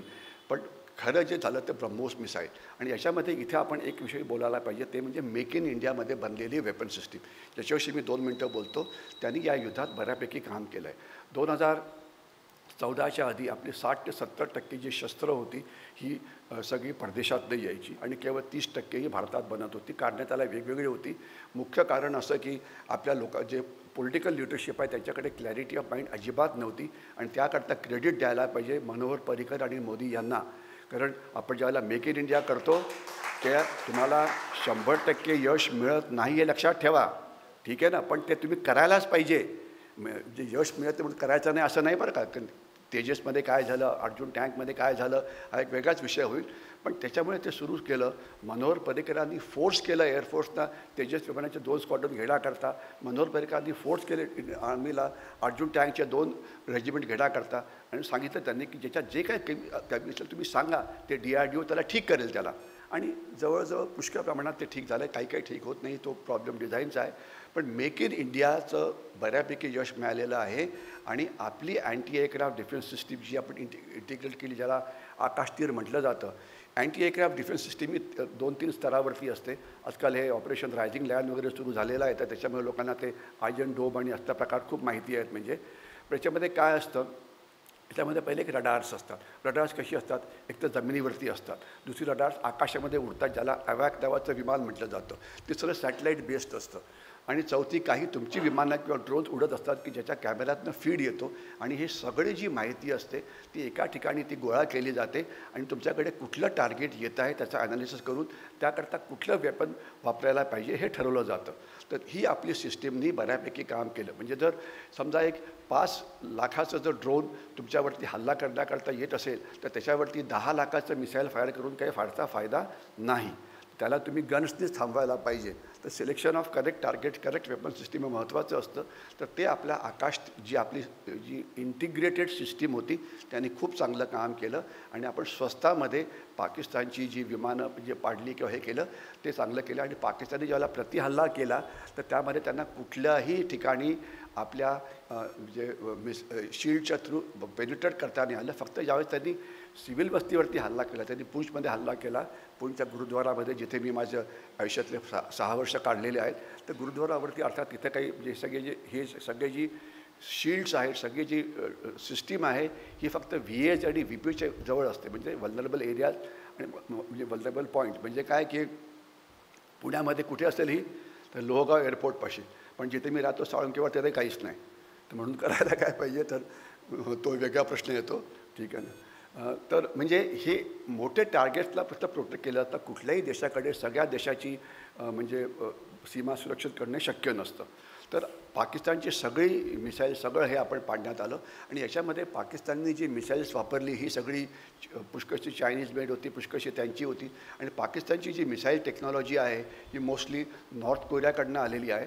म्हणजे त्यांनी काय केलं की नॉर्थ कोरियाने त्यांना मिसाईल दिली, त्यांना पाकिस्ताननी आपलं नाव दिलं अब्दाली आणि घोरी वगैरे वगैरे. आणि पाकिस्ताननी त्यांना अणुबॉम्ब कसे बनवायचे हे शिकवलं नॉर्थ कोरियाला. आणि आपल्याला कल्पना पाहिजे की ज्यांनी पाकिस्तानचा अणुबॉम्ब बनवला तो अणुशास्त्रज्ञ नव्हता, तो मेटलर्जिस्ट होता. तर तुमच्यापैकी जर कोणी तंत्रज्ञ असला तर कळेल की मेटलर्जिस्ट म्हणजे एका धातूला ठोक करतो वगैरे, म्हणजे अशा प्रकारचं त्यांनी अणुबॉम्ब बनवला. त्यांनी फक्त असेंबल केला. म्हणजे त्याची हुशारी बघा काय, की सगळं माल सगळा चोरीचा बाहेरनं आणला आणि मग त्याला असेंबल करून त्यांनी न्यूक्लिअर बॉम्ब बनवला. तर ही मेक इन इंडियाची शस्त्रं आकाशतीर असो की आपल्या गन्स असो किंवा आपली मिसाईल्स असो यांनी त्याच्यामध्ये चांगल्या प्रकारे काम केलं, खास तर ब्रह्मोसनी. कारण काय ब्रह्मोसचं एक चांगलं काम असं आहे की इन ॲडिशन टू पेनिट्रेशन त्याची जी स्पीड आहे ती 4 मॅक आहे. 4 मॅक म्हणजे 4पेक्षा. तर जी पाकिस्तानची जी मोस्टली मिसाईल्स आहेत ती 2 मॅकवाली आहे. 2 मॅक म्हणजे काय, साऊंडच्या वेगापेक्षा दुप्पट वेगाने, आणि 4 मॅक म्हणजे काय, साऊंडपेक्षा 4 पट. तर ज्याला थोडंसं सायन्सची कल्पना आहे त्याला माहिती आहे की जे 4 मॅकनी जातं ते तसंच लागलं तर जास्त नुकसान होणार, याच्यात काही डाऊट नको. कारण मास इंटू व्हेलॉसिटी जर आपण केलं, शाळेत मला शिकवायचे मास इंटू व्हेलॉसिटी वगैरे, आता थोडं आठवत नाही आहे ते, पण थोडंसं आता आठवायला लागलं आहे ते. तर त्यांनी डॅमेज जास्त होणारच, कारण त्याची स्पीडच जास्त आहे, त्याची हे खूप जास्त आहे. तर त्यांनी खूप चांगलं काम केलं. आणि आजची परिस्थिती अशी आहे की आज जवळजवळ 70% शस्त्र आपण आपली इथे बनवतो आहे. फक्त एक हाय एंड शस्त्र समजा म्हणा, की ज्याला म्हणायचं की एअरक्राफ्ट आणि हे असे, ती फक्त भारतात बनत नाही आहे. आणि ॲम्युनिशन आपण जवळजवळ 15-20% म्हणजे फक्त म्हणजे आपण पुष्कळशी ॲम्युनिशन जवळ 25-30% ही बाहेरनं घेत होतो. आता सगळी ॲम्युनिशन भारतात बनते. आणि आता खर्च कशावरती होतो, ॲम्युनिशनवरती होतो. कारण शस्त्र एक आलं, समजा रायफल आली तर त्याचं आयुष्य 25 वर्ष असतं. 25 वर्षात मला दुसरी रायफल घ्यायची गरज नाही, पण एक बुलेट फायर केली की गेली ती, मिसाईल फायर झालं की गेलं ते, मग पुढे काय त्याला नवीन आणावं लागतं ते. तर ते एक्सपेंडिचर जे होतं ते ॲम्युनिशनचं होतं, तर ते आता आपण करतो आहे. आणि आपल्याकडे भारत फोर्ज वगैरे कंपनीज आहेत, ते मोठ्या प्रमाणामध्ये ॲम्युनिशन निर्यात करत आहेत. त्यांचं कौतुक करायला पाहिजे. फक्त ते म्हणतात त्यांच्या पब्लिसिटीमध्ये त्याच्याविषयी ते बोलायला तयार नसतात ते, आणि मी म्हटलं म्हणून सांगू पण नका की ते करतात म्हणून. ते त्याला करू दे, चांगली गोष्ट आहे.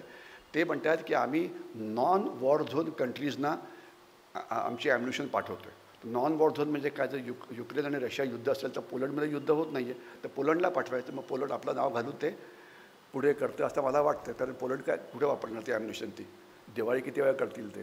तर म्हणजे या सगळ्या कंपनीचे जे शेअर्स आहेत प्रचंड वरती गेलेले आहेत. तर मला वाटतं इथे आपल्याकडचा एक धडा असा आहे की टेक्नॉलॉजी म्हणजे हा एक नेहमीच प्रश्न सुरू असतो की technology, high end technology, low end technology, disruptive technology. तर याच्यामध्ये आपल्याला हे कळतं की अफोर्डेबल टेक्नॉलॉजी म्हणजे आता हे जे आयर्न डोम वगैरे आहे, ती इतकं महागडी सिस्टीम आहे ती. तर एक 10 कोटी रुपयाचं मिसाईलनी तुम्ही जर एक 5 लाखाचं जर ड्रोन थांबवायचं म्हटलं तर ते बरोबर नाही ना. तर म्हणून तुम्हाला अफोर्डेबल. आणि आता आपल्याला कळतं की आपल्या ज्या L-70 वगैरे ज्या गन्स होत्या की ज्या आपण दुसऱ्या महायुद्धात वापरल्या जायच्या, त्या आता आपण वापरतो आहे. त्या अजूनसुद्धा वापरते, that was more by default, कारण आपल्याला नवीन गन्स मिळतच नव्हत्या म्हणून. पण त्यांनी खूप चांगलं काम केलं, कारण शेवटी फिजिकली तुम्हाला ॲम्युनिशन फायर केली की तो त्याच्यामधनं येतो तर मारलाच जाईल ना शेवटी तो, म्हणजे तो. तर त्याच्यामुळे it is not high end technology, it is affordable technology which can be used म्हणजे.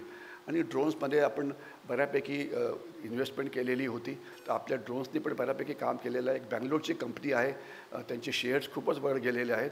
तर तीच कंपनी आहे ज्यांनी हे केलेलं आहे. आणि आत्ता म्हणजे पोस्ट ऑपरेशन सिंदूर सरकारने एक इमर्जन्सी पर्चेसेस करता 50 ते 60 हजार कोटी रुपयाची इमर्जन्सी प्रोक्युअरमेंट अलाउड केलेली आहे. आणि त्याच्यातली 95% जी प्रोक्युअरमेंट आहे ही मेक इन इंडियाच्या खालतीच होईल. तर त्याच्यामुळे युवकांना आपलं काम मिळेल, आपल्या कंपन्यांचं स्टार्टअप हे जे आहे ते भरपूर वाढेल. तर हे एक चांगलं आहे. तर हे मिसाईल्स फायर करण्यात आली, त्यात आपल्याला यश मिळालं. 250-300 दहशतवादी मारण्यात आले आणि त्यांचे सगळे मोठे मोठे काही लोकं पण गेले वगैरे वगैरे. तर तो पाकिस्तानला एक नक्कीच मोठा शॉक होता, त्याच्यात काही प्रश्न नाही. मग पाकिस्ताननी काय केलं तर त्यांनी दुसऱ्या दिवशी त्यांची म्हणजे विमानाने त्यांनी पण स्टँड ऑफ वेपन्स वापरली. आजकाल विमानं कोणी बॉर्डर क्रॉस करत नाही. विमानाचं युद्ध नावाचा प्रकार बंद झालेला आहे, बोटींचं युद्ध नावाचा प्रकार बंद झाला आहे. कारण काय झालं, आता जे युद्धकला जी आहे अतिशय प्रचंड वेगाने बदली होते आहे. म्हणजे पहिले एक समज होते की तुमच्याकडे जर समजा एक विमान आहे की जे ज्याला म्हणतात 4th जनरेशन विमान आहे, तर त्याची रिप्लेसमेंट कोण करेल तर 5th जनरेशन, म्हणजे अजून जास्त मॉडर्न, म्हणजे अजून जास्त स्पीड, अजून जास्त एन्ड्युरन्स, अजून जास्त शस्त्र. आता तसं नाही आहे. Fighter aircraft can be replaced by 1/100th of cost by an anti aircraft missile. Similarly aircraft carrier हा व्हाईट एलिफंट बनलेला आहे. तर you require weapons which can survive. तर पाणबुडी किंवा ज्याला म्हणायचं सबमरीन्स हा मोठा प्रकार झाला आहे. आणि ड्रोन्सचा प्रकार आता फार मोठ्या प्रमाणात सुरू झाला आहे. आणि ड्रोनवरती जर बोलायचं म्हटलं तर आपल्याला वेळच कधी पुरणार नाही. तर ड्रोन्स आता रेखीकरता पण वापरले जात आहेत, ड्रोन्स आता सर्व्हेलन्स करता वापरले जात आहेत, ड्रोन्स आता एक वेपन म्हणून वापरले जात आहेत, ड्रोन्स एक आत्मघातकी ड्रोन म्हणून वापरले जात आहेत. ड्रोन्स 5 किलोपासून तर 5,000 म्हणजे किलो एवढे मोठे पण आहेत. मी ते ड्रोन वॉरफेअर हा एक सेपरेट सब्जेक्ट होईल. पण ड्रोनचा या युद्धामध्ये प्रचंड वापर करण्यात आला. परंतु आपल्या ज्यावेळेस पाकिस्तानचा प्रतिहल्ला झाला तर त्यावेळेला आपल्या अँटी एअरक्राफ्ट डिफेन्स सिस्टमने त्याला चांगलं हे करून सगळ्यांना खाली पाडलं. आणि पाकिस्ताननी जवळजवळ त्यावेळेला आपल्या 15 ते 16 एअरफील्ड्सवरती हल्ला केला. काश्मीरमध्ये असतो की पंजाबमध्ये असतो की राजस्थानमध्ये असतो की इन्क्लुडिंग गुजरातमधल्या, पण त्यांच्या कुठल्याही हल्ल्याला त्याला त्यात काही फारसं यश मिळालं नाही. आणि ते म्हणजे आणि जवळजवळ सगळ्यांना आपण तिथे काही त्यांची विमानं पण पाडली गेली. आणि त्याच्यानंतर जो आपला तिसरा जो हल्ला झाला तर त्याच्यामध्ये आपण त्यांची जी पाकिस्तानचे जे एअरफील्ड होते त्याच्यावरती हल्ला केला. रावळपिंडी असतो तिथे नूर खान एअरबेस वगैरे आहे, मग कराची आहे, मग हे आहे. तर त्याच्यामध्ये आपल्याला बऱ्यापैकी यश मिळालं, कारण आपण आपले जे टॅक्टिक्स हे चांगल्या वापरलेल्या होत्या. आणि त्याच्यामध्ये पाकिस्तानचं नुकसान तर झालं, परंतु एका ठिकाणी नूर खान बेसच्या जवळ पाकिस्तानची न्यूक्लिअर वेपन्स असावे अशा प्रकारचा एक अंदाज केला गेला. आणि ती डॅमेज झाली असावी, तिथून न्यूक्लिअर रेडिएशन बाहेर आलं असावं अशा प्रकारचा अंदाज करण्यात आला. पण नंतर IAEA म्हणालं की तसं काही झालेलं नव्हतं, पण डॅमेज झालं. ॲक्च्युली रूल असा आहे की जी तुमचे अणुबॉम्ब असतात किंवा तुमचं हे असतं तर तुमचं लोकेशन कुठे आहे हे सांगणं महत्त्वाचं असतं. पण अर्थातच तुम्हाला पाकिस्तानने सांगितलेलं नव्हतं, पण त्यांना मला खरी माहितीही द्यायची नव्हती. त्यामुळे आपण ज्याला नूर खान बेसवरती हल्ला केला तर जिथे हल्ला केला तिथे खालती त्यांचे अणुबॉम्ब मिळाले, काही डॅमेज झाले वगैरे. म्हणजे ती पण म्हणजे काय न्यूक्लिअर वेपन्स जी असतात त्याचा काही स्फोट वगैरे होत नाही, की त्याच्यामध्ये हे त्याचं नोस लावलेलं नसतं आणि ते काही एक्सप्लोजन होत नाही त्याचं, ते पण रेडिएशन मात्र लीक होऊ शकतं. पण नेमकं काय झालं ते हाईड करण्यात आलं. पण पुष्कळशी विमानं तिकडे गेली होती, त्यांनी ते पावडर टाकून ते रेडिएशन लीक थांबवण्याचा प्रयत्न केला होता. आणि त्याच वेळेला मग 3:30 वाजता डोनाल्ड ट्रम्प यांचं पहिले हे आलं की काय म्हणायचं त्याला, पाकिस्तान आणि भारताने मान्य केलं आहे की आम्ही हे करू, युद्धबंदी करू.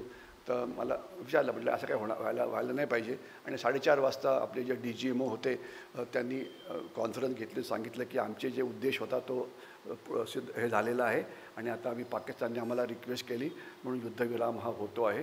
आता हे झालं. आणि तर त्याच्यामुळे अनेकांना दुःख झालं की मला काय नाही विचारलं वगैरे वगैरे. ठीक आहे ना, तर त्याच्याविषयी आपण बोलूया की अजून आपण POK का नाही घेतलं वगैरे. तर म्हणजे त्याच्याविषयी मी तुम्हाला सांगू शकतो, घेऊ शकतो, त्याला काय म्हणजे मिलिटरीली एव्हरीथिंग इज पॉसिबल. ठीक आहे ना, पण strategically is it required or not तो वेगळा प्रश्न आहे. आणि मग त्याच्यानंतर एक दिवसानंतर प्राईम मिनिस्टर मोदी यांचं पुन्हा एक भाषण झालं.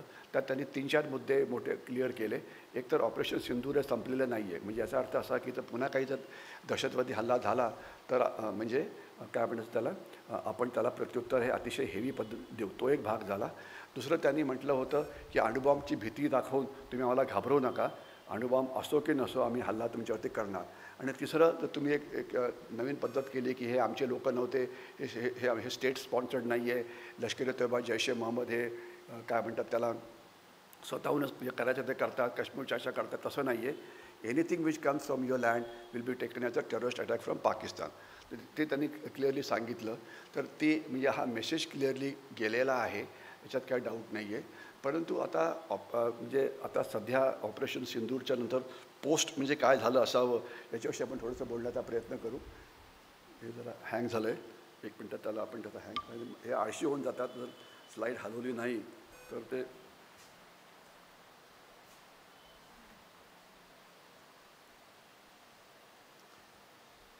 ओके, आपण 2 मिनटं पाकिस्तानविषयी बोलूया, कारण आपला शत्रू नंबर 2 पाकिस्तानच आहे आणि नंबर 1 अर्थात म्हणजे चीन आहे.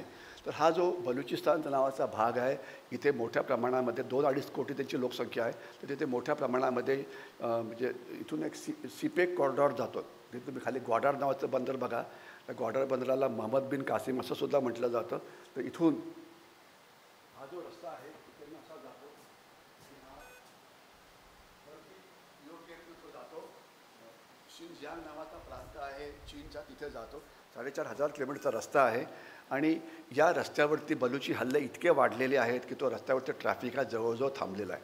म्हणजे समजा मुंबई पुणे एक्सप्रेस हायवेवरती रोज जर एकच गाडी यायला लागली तर नुकसान किती होईल ती कल्पना आपल्याला करता यावी. दुसरं जे ग्वाडार नावाचं जे बंदर आहे मॉडर्न आहे ते, आणि तिथे असं चीनला वाटत होतं की 5,000 ते 6,000 शिप्स म्हणजे जहाज, व्यापारी जहाज तिथे येतील. तिथे 5 ते 6 सुद्धा येत नाहीत. म्हणजे किती नुकसान होईल ते बघा. आणि तिसरं असं की तुम्ही पाकिस्तानशी ट्रेड करायला आहेच काय, तिथे दहशतवाद हाच मोठा उद्योगधंदा आहे. तर त्यांच्याकडे द्यायला काही नाही आणि घ्यायला काही नाही. तर त्याच्यामुळे त्यांना वाटत होतं की आपण तिथून ते चीनमध्ये शिनजियांगमध्ये जावं, परंतु ते अजून तरी ते कॉस्ट इफेक्टिव्ह ठरलेलं नाही आहे. 50-60 अब्ज कोटीची जी त्यांची इन्व्हेस्टमेंट आहे ही जवळजवळ बरबाद झालेली. आणि मी अनेक वर्षापासून हे म्हणतो आहे पण लोक म्हणतात नाही ते स्ट्रॅटेजिकली फार इम्पॉर्टंट आहे वगैरे. काही त्यात स्ट्रॅटेजिकली काही इम्पॉर्टंट नाही आहे. त्यांची ती पूर्णपणे बर्बाद झाली. एनिथिंग म्हणजे पाकिस्तानीचा ब्लॅक होल ज्यात जे काही जातं ते कधी बाहेर येतच नाही म्हणजे ते, ठीक आहे ना. तर तो एक भाग आहे. दुसरा जो भाग आहे वरचा नॉर्थ वेस्ट फ्रंटियर प्रॉव्हिन्स आणि त्याच्यावरती गिलगिट बाल्टिस्तान. तर नॉर्थ वेस्ट फ्रंटियर प्रॉव्हिन्सला म्हणजे खैबर पख्तूनख्वासुद्धा म्हटलं जातं. हे जे इम्रान खान आहेत ते त्याचे तिथले मला वाटतं 8 वाजलेत. इम्रान खान हे तिथले मुख्यमंत्री होते आणि या भागाला इथे पठाण जास्त आहेत. आणि आज अफगाणिस्तानमध्ये 50% पठाण असावेत. म्हणजे पठाणांना पठाण किंवा पश्तून किंवा पख्तून हे 2-3 नावं आहेत, पण बाय अँड लार्ज सगळं एकच आहे. आणि बाकी 30-45% इतर आहेत. तर त्यांना अफगाणिस्तानमध्ये सामील व्हायचं आहे. आणि तिथे एक TTP नावाचा एक मोठा गट आहे, तेहरीक-ए-तालिबान पाकिस्तान, की जो तिथून मोठ्या प्रमाणामध्ये हल्ले करतो आणि तिथे त्यांचं प्रचंड नुकसान होतं आहे. म्हणजे आत्ताच बातमी आली होती की जो आपला पायलट ज्याला पकडलं होतं, अभिनंदन काय त्याचं नाव असेल तर त्याला ज्यांनी पकडलं होतं तोच TTPने त्याला आत्ता मारलं, ही बातमी येत होती. पण जवळजवळ 500-600 पाकिस्तानी सैनिक प्रत्येक वर्षी मारले जातात. तुमच्यातले जे स्टॅटिस्टिकली माइंडेड आहेत त्यांनी एक इंटरनेटवरती एक वेबसाईट आहे SATP, south Asia terrorism portal. तर नेमके कुठे म्हणजे तिथे तुम्हाला सगळं स्टॅटिस्टिक्स हे मिळेल की पाकिस्तानमध्ये किती दहशतवादी हल्ले झाले, कोण कुठे मारलं गेलं, बलुचिस्तानमध्ये किती, सिंधमध्ये किती. मी तुम्हाला अतिशय उत्कृष्ट असा डेटाबेस तुम्हाला तिथे मिळतो. तर त्यांच्यावरती मोठ्या प्रमाणात हल्ले होत आहेत. आणि आज 50% पाकिस्तानी सैन्य तिथे अडकलेलं आहे. आणि पाकिस्तानी सैन्य या अँटी टेररिस्ट ऑपरेशन्समध्ये हेलिकॉप्टर्स वापरत आहेत, ड्रोन्स तर वापरतात आहेतच, परंतु फायटर एअरक्राफ्ट वापरत आहेत, म्हणजे मोठी मोठी शस्त्र म्हणजे तोफखाना वापरत आहेत. आणि भारतीय सैन्य ज्यावेळेला अँटी टेररिस्ट ऑपरेशन करतं काश्मीरमध्ये तिथे आपण फक्त आपले स्मॉल आर्म्स वापरतो, आपण दुसरं काही वापरत नाही. तर याच्यामुळे आपण ज्यावेळेला आपण अशी मोठी शस्त्र वापरतो ज्याला आपण एरिया वेपन म्हणू शकतो, तर त्यावेळेला कोलॅटरल डॅमेज हे खूप जास्त होतं. म्हणजे एखादा जर खरोखरचा दहशतवादी मारला गेला तर अनेक जे इनोसंट असतात ते मारले जातात. आणि तसं ते आपल्या पुराणामध्ये गोष्ट एक त्या राक्षस रक्त खाली पडलं की तो अजून एक नवीन राक्षस तयार व्हायचा. तर तशा प्रकारे म्हणजे नवीन नवीन दहशतवादी हे तयार होतात. तर पाकिस्तानला इथे मोठ्या प्रमाणामध्ये संकट निर्माण होतं आहे. आणि तिसरी गोष्ट अशी की वरती जो भाग आहे अफगाणिस्तान तुम्हाला दिसतोय तिथे तो, तर या अफगाणिस्तानमध्ये म्हणजे ज्यावेळेला अफगाणिस्तान स्वतंत्र झाला म्हणजे म्हणजे अमेरिकन तिथून पळून गेले आणि मग तालिबानचं तिथे राज्य आलं, तर त्यावेळेला जर तुम्ही पाकिस्तानची मीडिया बघितली असेल त्यांना वाटलं होतं की जसा 1971चा भारताचा पाकिस्तानवरती झालेला विजय जसा हिस्टॉरिक होता, तसा त्यांना वाटला की तो अतिशय त्यांच्याकरता मोठा हिस्टॉरिक विजय होता.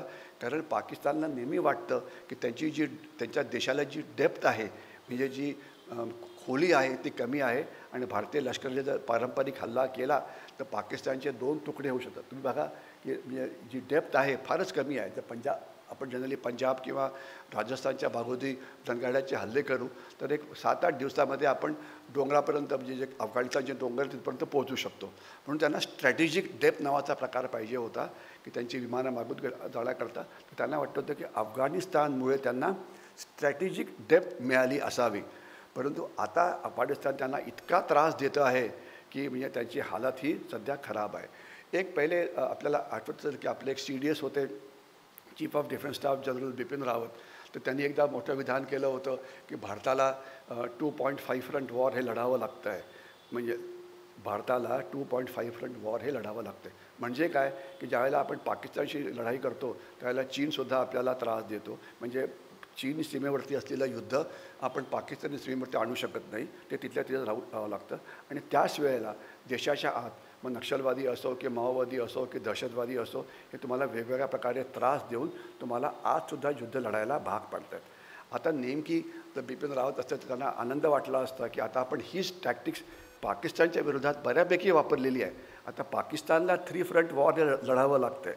म्हणजे भारत पाकिस्तान सीमेवरती युद्ध सुरू आहे त्याच्याविषयी तुम्हाला बऱ्यापैकी माहिती आहे. आत 50% सैन्य जर पाकिस्तानच्या देशाच्या आतच एकमेकाला मांड्यात गुंतलेलं असेल तर ती कॉस्ट किती मोठी आहे तुम्ही हे बघू शकता. म्हणजे एक तर डायरेक्ट कॉस्ट असते आणि दुसरी इनडायरेक्ट कॉस्ट असते. त्याच्यात मी जास्त डिटेलमध्ये जात नाही. आणि तिसरं अफगाणिस्तान सीमेवरती त्यांनी आता तिथे मोठ्या प्रमाणामध्ये सैन्य तिथे हे केलेलं आहे आणि आता ते अफगाणिस्तानशी लढत आहेत. आणि त्यांनी आता म्हणजे त्यांना अफगाणिस्तानचा एवढा त्रास होतो आहे की त्यांनी आता चीनचा वापर करून हे केलं. आणि चीननी सांगितलं की आम्ही हे जे सीपेक कॉरिडॉर आहे, तर आम्ही जो क्वेटा वगैरे भाग आहे तिथून एक रस्ता तयार करू आणि तो अफगाणिस्तानमध्ये घेऊन जाऊ, म्हणजे त्याला बेल्ट अँड रोड इनिशिएटिव्ह म्हणता येईल. पण तसं झालं तर मला खूप आनंद होईल. मला असल्या गोष्टीला की खूप आनंद होतो, कारण काय की सीपेक कॉरिडॉरमध्येच पहिले काही होत नाही आहे. तो रस्ता एक पांढरा हत्ती आहे. आता जर त्यांनी अफगाणिस्तानचा रस्ता तयार केला तिथे काहीच नाही हो. म्हणजे काय करणार तुम्ही? मग लोक सांगतात काही काही स्ट्रॅटेजिक एक्सपर्ट की म्हणजे तिथे काहीतरी काय रेअर मिनरल्स वगैरे आहेत, सोनं वगैरे आहेत. सोनं वगैरे असेल कुठे काहीतरी असतंच, म्हणजे शेवटी जमिनीच्या आत किती आत खोदायचं तेवढं तुम्हाला बघावं लागतं. सोनं मिळेपर्यंत खोदत राहात. परंतु प्रश्न असा सिंपल पडतो की जवळजवळ म्हणजे काय म्हणतात त्याला रशिया तिथे जवळजवळ 10 वर्ष तिथे होतं. त्यांना ना कुठलं सोनं सापडलं, ना कुठले रिअल मिनरल सापडले. त्यानंतर अमेरिका जिथे 25 वर्ष होतं त्यांना पण काही सापडलं नाही. आणि ते तंत्रज्ञानाची महाशक्ती आहेत बरं का, म्हणजे काही त्यांना खोदावं लागत नाही आपल्यासारखं. ते म्हणजे ते पुष्कळ करू शकतात. आता चीन तिथे प्रयत्न करतो आहे. तर म्हणजे आता चीन काय करते, म्हणजे तसा चीनची हुशारी तिथं ते काहीतरी म्हणजे ते रेअर मिनरल शोधण्याचा प्रयत्न करत आहेत. तर त्यांनी त्या भागाची सिक्युरिटी ही तिथल्या तालिबान लोकांना दिलेली आहे. म्हणजे तालिबानचे लोक तालिबानच्या लोकांच्या विरुद्ध हे करून चीनला काहीतरी करायचा प्रयत्न करतील. तर म्हणजे हे म्हणजे एक झिरो सम गेम आहे. म्हणजे त्यात काय दिगेल कोणाला काही सांगता येत नाही. परंतु चीन हे जे ब्लॅक होल आहे त्याचं नाव आहे अफगाणिस्तान. त्यात जो कोणी फसतो तो तिथनं कधी बाहेर येत नाही. म्हणजे असं म्हटलं जातं की Afghanistan traditionally has been a graveyard of all super powers. म्हणजे 18 किंवा 19 सेंचुरीमध्ये Great Britain was the only super power. आणि असं म्हटलं जायचं की ब्रिटिश साम्राज्यावरती सूर्यास्त कधी होत नव्हता. आपण ऐकलं असेल ते. त्यांनी तिथे 4 युद्ध लढले, शेवटी ते पराभूत होऊन परत आले. ग्रेट ब्रिटन कुड नेव्हर कॅप्चर पाकिस्तान. मग Russia or call it USSR at that point of time त्यांनी युद्ध केलं. आणि त्यावेळेला रशियाचे जे सैन्य होतं हे अतिशय वॉर रेडी सैन्य होतं. म्हणजे मार्शल झोकाव वगैरे जे सेकंड वर्ल्ड वॉरचे हिरोज होते ते युद्धामध्ये सेनापती होते. म्हणजे काही म्हणजे अतिशय एक्सपिरियन्स सैन्य with experience technology, experience weapon system वगैरे. पण त्यांना काही करता नाही आलं, ते परत गेले बोकाट्याने. आणि America the so called super power, म्हणजे त्यांनी भरपूर रॉकेट्स मारले, भरपूर ड्रोन्स मारले, पण ते शेवटी पळून गेले. कारण त्यांना कळालं की हे कॉस्ट इफेक्टिव्ह नव्हतं. आता जर तिथे चीन नाक खुपसणार असेल तर मला आनंद होतो आहे. बघूया त्याचं नाक किती कापलं जातं. पण सध्या पाकिस्तान हा एक ब्लॅक होल बनलेला आहे. अफगाणिस्तान हे ब्लॅक होल बनलेलं आहे. आणि आपण आता पाकिस्तानला 3 फ्रंट वॉरवरती लढायला भाग पाडतो आहे, हे आपल्याला लक्षात यायला पाहिजे. हे माझं पुस्तक होतं काश्मीरवरती, ते जाऊ देते. आपलं पाकिस्तान हे जिहादी फॅक्टरीज आहे. कुठेही दहशतवादी हल्ला झाला तर त्याचं तुम्हाला मूळ हे पाक म्हणजे पाकिस्तान किंवा अफगाणिस्तानमध्ये मिळतं. तर कसं होतं, डाव्या साईडला पाकिस्तान, उजव्या बाजूला भारत आहे. तर पहिले त्यांची रिक्रूटमेंट केली जाते, त्यानंतर त्यांना रेडिकलायझेशन होतं, फंडिंग होतं, रिलिजियस ॲक्टिव्हिटी होतात, ट्रेनिंग होतात.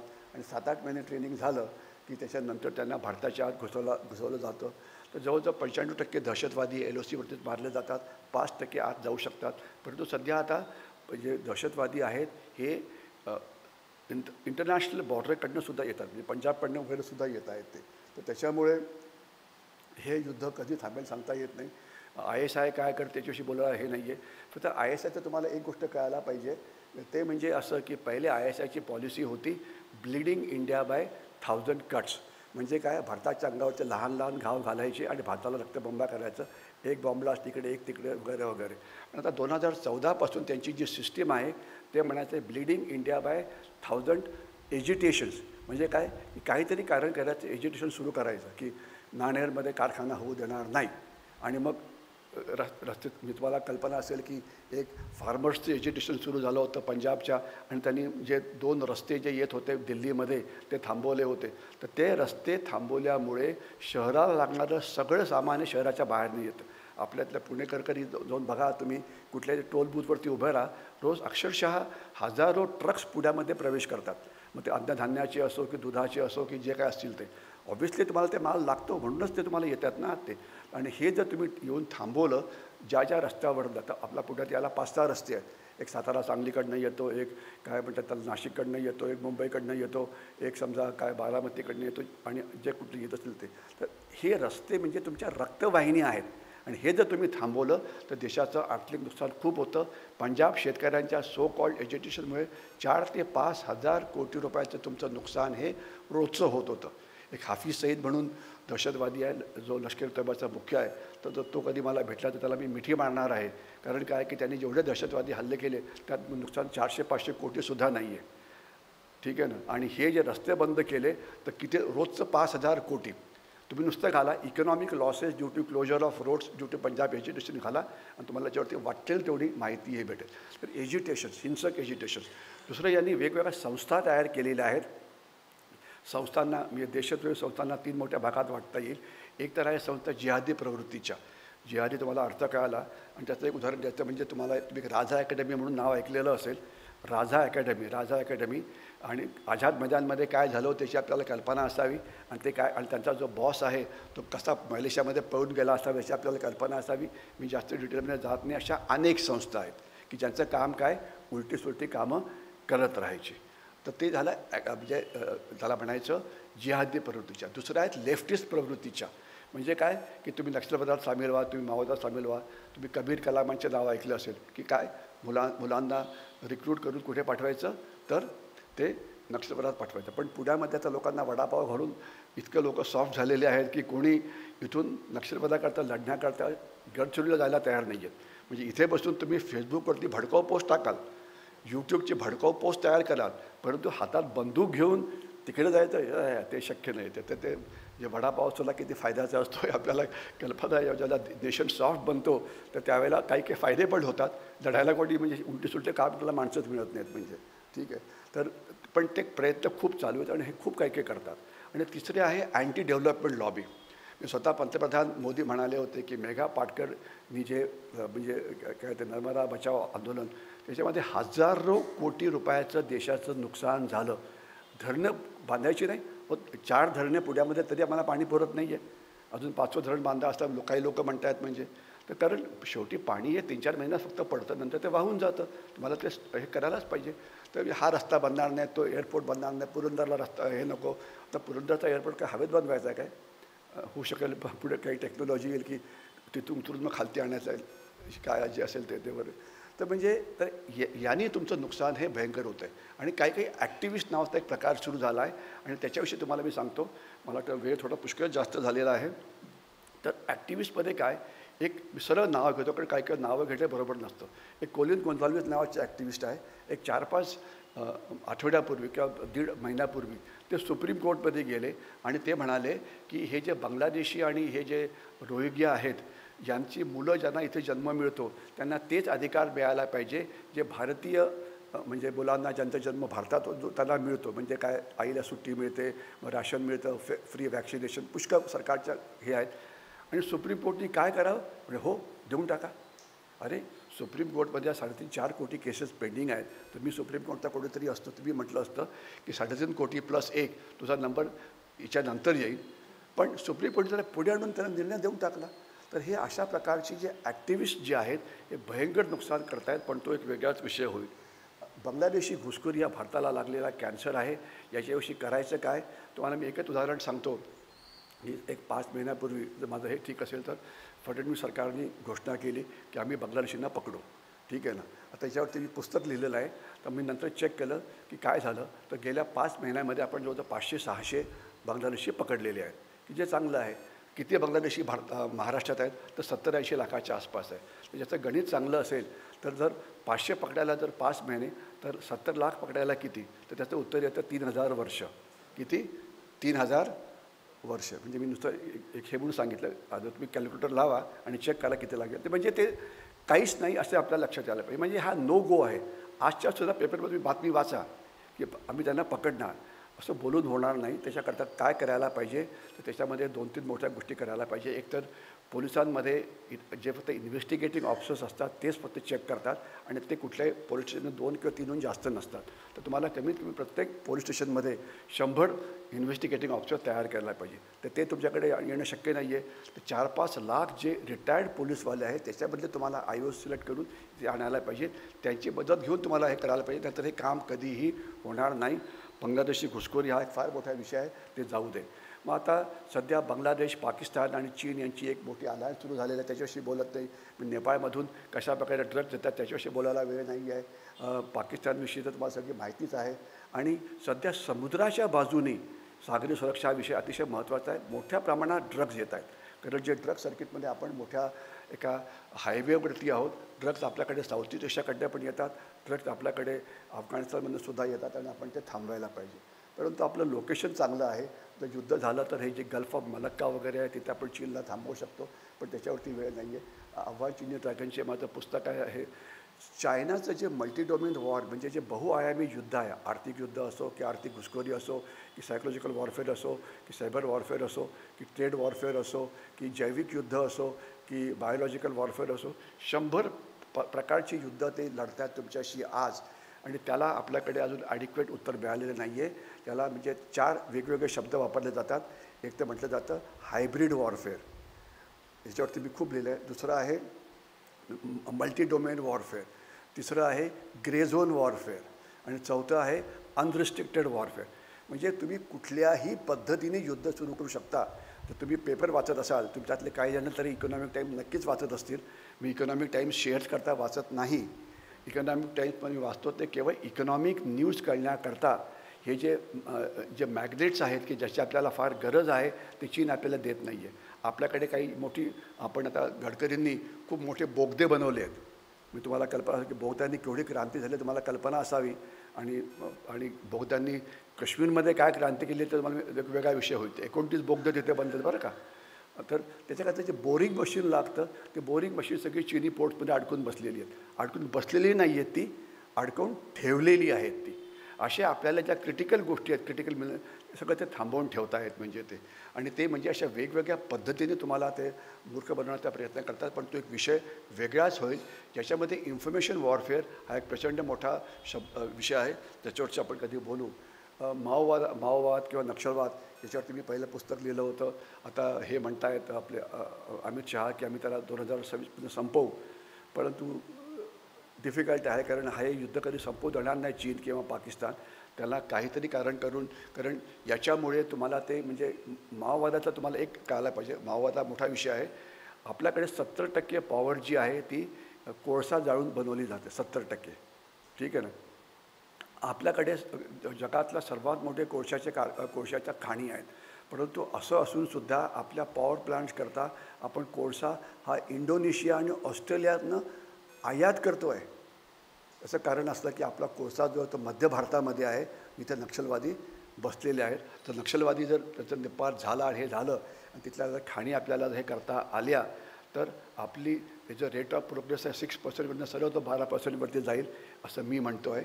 झालं तर मला विचारा तुम्ही, ठीक आहे. हे थोडंसं आंतरराष्ट्रीय स्तरावरती डोनाल्ड ट्रम्प काय म्हणाले, कसं म्हणाले, अतिशय विचित्र गृहस्थ आहे. ते म्हणाले की भारत माझ्या युद्ध थांबलं वगैरे.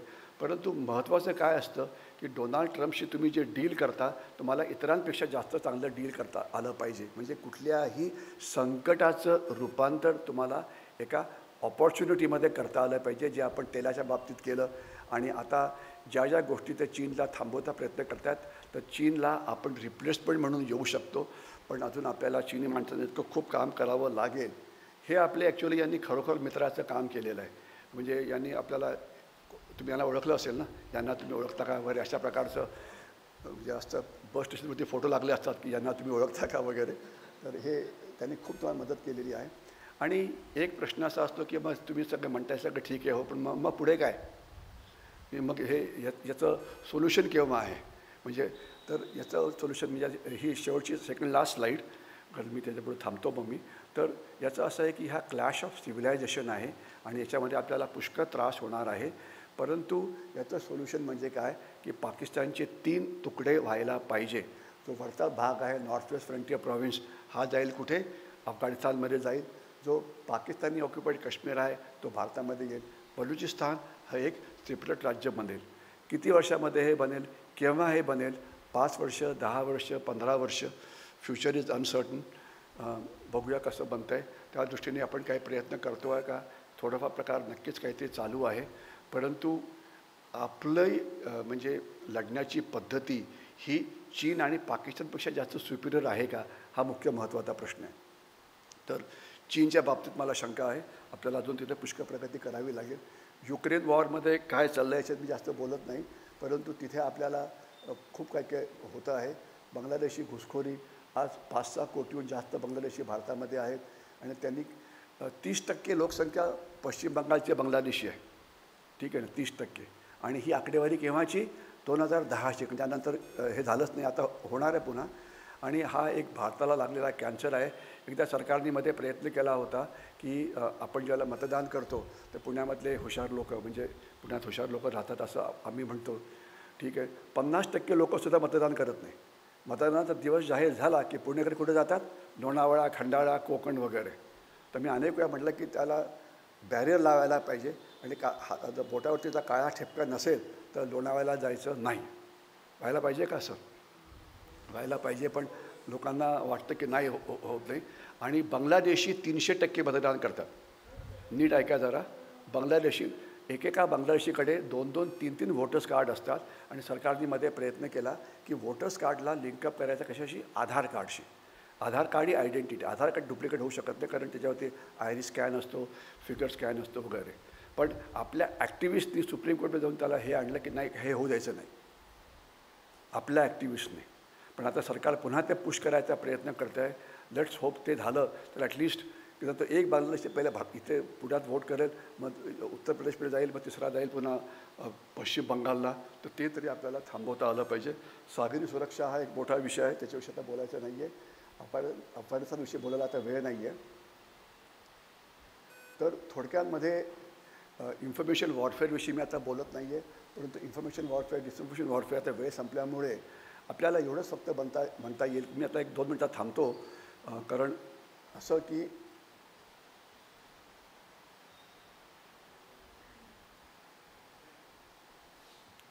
शेवटी प्रत्येक भारतीय देशभक्त आहे, देशप्रेमी आहे. तर आपण आपल्याला प्रश्न विचारला पाहिजे की मी देशाकरता काय करू शकतो. आणि प्रत्येक भारतीय रोजच्या जीवनामध्ये देशाला मोठं बनवण्यामध्ये, देशाला सुरक्षित करण्यामध्ये मोठी भूमिका बजावू शकतो. तर त्याच्यामध्ये डोळे कान उघडे ठेवा. तुमच्या भागात कोणी संशयास्पद व्यक्ती येत आहेत का, संशयास्पद संस्था काम करतात का, हा एक भाग झाला. दुसरं, तुम्ही सगळेजणं मोबाईलवरती असणारच. ठीक आहे ना. तर तुमच्याकडे व्हॉट्सॲपवरती इतकं डिसइन्फॉर्मेशन वॉरफेअर होतं आहे, तर ते साईट्स ब्लॉक करायला पाहिजे. त्याची माहिती सायबर पोलिसांना तुम्ही द्यायला पाहिजे. अनेक गुन्हे हे सायबर म्हणजे याच्यावरती होतात. म्हणजे सायबर वॉर हे कंटिन्युअसली सुरू असतं. 2.5 ते 3 लाख सायबर हल्ले हे दर दिवशी भारतावरती होत आहेत. आपली जी आक्रमक सायबर वॉर आहे त्याच्यामध्ये आपण कमी पडतो आहे. आपण जे आपलं इन्फ्रास्ट्रक्चर जे प्रोटेक्ट केलं आहे ते गव्हर्मेंट केलेलं आहे. आपण ते बऱ्यापैकी केलेलं आहे. आपल्याकडे CERT म्हणजे सायबर इमर्जन्सी रिस्पॉन्स टीम वगैरे आहे. परंतु ज्या प्रायव्हेट हे आहे त्याच्यातलं प्रमाण मात्र कमी आहे. तर आपल्याला प्रत्येकाला सायबर वॉरियर बनायला पाहिजे आणि स्वतःची सायबर सुरक्षा ही आपण सुरक्षित ही ठेवायला पाहिजे. आणि तिसरा भाग आहे इन्फॉर्मेशन वॉरफेअर. आपण सगळे इन्फॉर्मेशन वॉरियर्स आहोत. चांगलं काय, खराब काय, देशावरती विश्वास ठेवा की शेवटी या देशाला महान बनवण्यामध्ये काम आपलंच आहे. अनेकांनी विचारायला सुरुवात केली, सिद्धू, अरे साहेब ते विमान पडलं का हो आपलं? हा म्हटलं आपलं पडलं असेल किंवा नसेल त्याची तुम्ही जास्त काळजी करता. तुम्ही पाकिस्तानचं चेक करा ना काय पडलं आहे म्हणजे ते. ठीक आहे ना. म्हणजे आपण आपलं काय पडलं नाही पडलेलं आहे हे चौकशी कशाला करायची? म्हणे ते एका म्हणजे आपल्याकडे काही लोक म्हणजे असे आहेत की जे इंटरनेटवरती जातात, कुठले तरी यूट्यूबवरती काहीतरी बघतात आणि म्हणतात हा यूट्यूबवाला म्हणतो आहे की तुमची 4 राफेल पडली आहेत. ठीक आहे ना. म्हटलं जर तुम्हाला एअरफोर्सने सांगितलेलं नाही तर तुम्ही कशाला काळजी करतायत? No news is a good news. तर पडलं तर सांगतील की ते. ठीक आहे ना. आणि आपल्याला माहिती पाहिजे की कुठलंही राष्ट्र आपलं नेमकं नुकसान काय झालं आहे हे कधीही सांगत नाही. याचं कारण असं असतं की तुम्ही सांगितलं की आमचं काही राफेल पडली असतील त्यात काय डाऊट नाही आहे, एखादं मिग पण गेलं असेल त्यात काय डाऊट नाही आहे. पण लढाई आहे ही, काही IPLची मॅच नाही आहे की कोण कुठल्या बॉलला सिक्सर मारणार वगैरे काही ठरलेलं नसतं ते. त्याच्यात गडबडही होणारच. म्हणजे तुमच्यातले किती IPL बघतात मला माहिती नाही, परंतु एक माझा ॲडवाईस आहे की IPL बघू नका. तुम्ही स्वतःच्या टाईमची बरबादी करता आहात.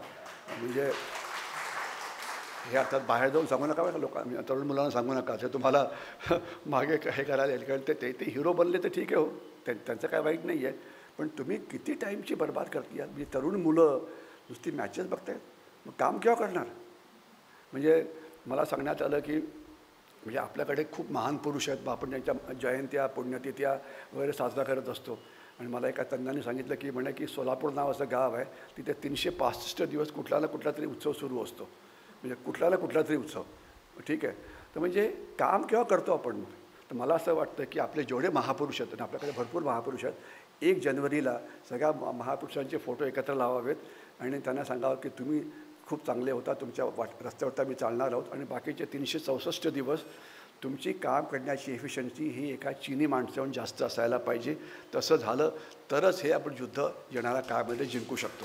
तर तुमची एफिशियन्सी जर चीनपेक्षा कमी असेल तर विसरून जा, हे लक्षात ठेवा बरं का. तुम्ही तुलना ही आपापसात करू नका. चीनमध्ये हिंसक आंदोलनं होतात का? चीनमध्ये सण साजरे होतात का? म्हणजे तुम्ही चीनी माणसं फक्त काम काम काम आणि फक्त काम करतात. त्यांची प्रॉडक्टिव्हिटी ही वर्ल्ड क्लास आहे. ती प्रॉडक्टिव्हिटी आपण करायला पाहिजे, तर आपण काय काही करू शकतो. तर आपलं शेवटचं ब्रीदवाक्य आहे की मी देशाकरता काय करू शकतो. आणि आपण म्हणजे पुणेकरांचं, आता इथे सगळे पुणेकरच आहेत, अनलेस फक्त एकच नेने सर मुंबईवरनं आलेले आहेत, तर तुम्हाला पुणेकर म्हणता येणार नाही. तर पुण्यामध्ये आपण काय करू शकतो, 6 ते 8 या वेळेमध्ये नेने सर लक्षात ठेवा, त्यावेळेला पुण्यात येऊ नका. तर त्यावेळेला एक 100 किंवा 150 चक्रव्यूह तयार होतात वेगवेगळ्या रस्त्यांवरती. सगळीकडनं वाहनं एकत्र आलेली असतात आणि हू सुरू असतं, एक इंच पुढे जात असतात. हजारो कोटी रुपयाचं पेट्रोल त्या चौरस्त्यावरती होतं. 150 स्पॉट आहेत ते, ठीक आहे ना. आता तिथे जर एक ट्रॅफिक पोलीस ठेवला आणि त्याला वाहनाला सुरू केलं तर तुम्ही 1000 कोटी रुपयाचं पेट्रोल रोज वाचवू शकता. आणि जे पुण्यात आहे तोच प्रमाणामध्ये प्रकार सगळे चालतो. तर रस्त्याच्या वाहतुकीचं हे फॉलो करा की हो. अजून काय पण काय की ट्रॅफिक रूल तोडणं हा माझा जन्मसिद्ध हक्क आहे असं काही लोकांना वाटतं, पुष्कळांना वाटतं. आणि तोडणारे सगळ्या प्रकारचे असतात. तर म्हणून आपण करायला भरपूर गोष्टी करू शकतो. देशाकरता पाणी वाचवा, देशाकरता वीज वाचवा, देशाकरता इंधन वाचवा, देशाकरता तुम्ही ज्या क्षेत्रात असाल तिथे वर्ल्ड क्लास बना. इतकं वर्ल्ड क्लास की तुम्ही चीनपेक्षा सुद्धा जास्त पुढे पोहोचाल. आपण जर असं केलं आणि देशाची प्रगती ही त्या सामान्य माणसांची जी एफिशियन्सी असते त्याच्यावरती असते. लिडरशिप, जॉग्रफी, म्हणजे तुमचं वेदर, हे अजून कॉम्प्लिमेंटरी भाग आहेत. परंतु जे सर्वात महत्त्वाचं आहे ती सामान्य माणसांची एफिशियन्सी. तर तिथे आपण खूप चांगलं काम करू शकतो. तर मला खात्री आहे की तुमचं ब्रीदवाक्य असेल देशाची सुरक्षा, सन्मान आणि देशाचं शेबकुशल सर्वात प्रथम प्रत्येक वेळा आणि प्रत्येक वेळी. आणि स्वतःची सोय, स्वतःचं आराम, स्वतःचं हे सर्वात शेवटी नंतर. मला हे पाहिजे, मला ते पाहिजे वगैरे नाही. मला वाटतं मी इथेच थांबतो. आणि त्यानंतर जर काही आपल्याला काही बोलायचं असेल, काही सांगायचं असेल तर त्याच्याविषयी आपण बोलण्याचा प्रयत्न करू. हे सगळं जाऊ दे, कारण आता आपण इथेच थांबायचा प्रयत्न करू. हे देशासमोर अनेक धोके आहेत. आपण जर आपलं काम जर चांगलं केलं तर या धोक्यांचं प्रमाण आपण मोठ्या प्रमाणामध्ये कमी करू शकतो. आणि ऑपरेशन सिंदूरसारखी परिस्थिती पुन्हा निर्माण झाली तर आपण त्याला नक्कीच चांगल्या पद्धतीने प्रत्युत्तर देऊ शकतो. मी थांबतो. जय हिंद.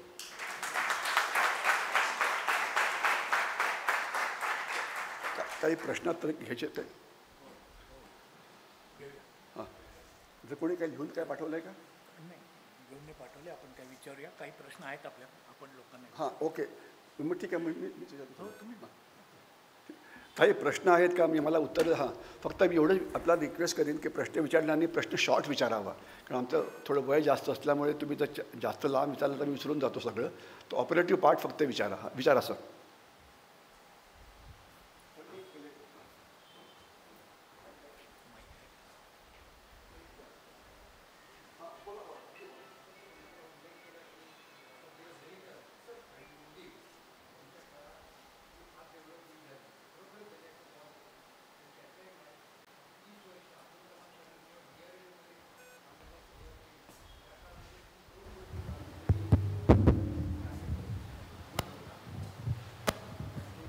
हां, तुम्ही सांगताय DRDO की DRDOने चांगलं काम केलं वगैरे. हां, त्यांनी इंडस्ट्रीमध्ये विशेषतः काम करून आत्ताची जी सगळी इक्विपमेंट वापरली गेली त्याच्यात प्रायव्हेट इंडस्ट्री, पूर्वी प्रायव्हेट इंडस्ट्रीमध्ये कुठेही नव्हतं. तो थोडासा जरा ओके. तर लोकांच्या दृष्टीने त्याच्यावर प्रकाश टाकला तर अधिक सोयीचं होईल. हां, ओके. थोडक्यात म्हणजे एक जो मोठा फरक पडलेला आहे आत्मनिर्भर भारतमध्ये.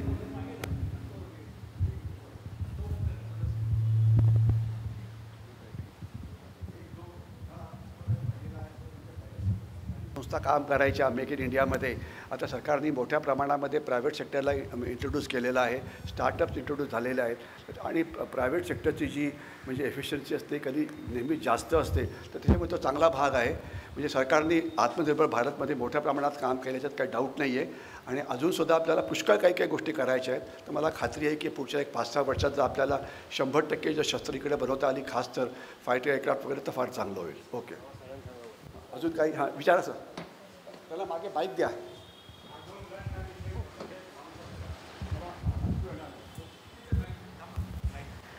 पाकिस्तानमध्ये सध्या जे अननोन गनमॅन आहेत त्याच्याशी 2 मिनिट काही सांगू शकता का? हां, ओके. अपेक्षा आहे.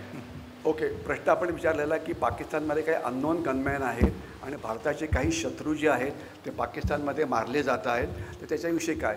आता अननोन लोक असतात, मारत असतात लोकांना, ते चांगली गोष्ट आहे. तोपर्यंत म्हणजे अजून मारायला खूप लोक शिल्लक आहेत, त्याला अजून जास्त लोकांना मारायला पाहिजे. कारण काय असतं की शेवटी जर दहशतवाद संपायचं असेल तर गणित काय असायला पाहिजे?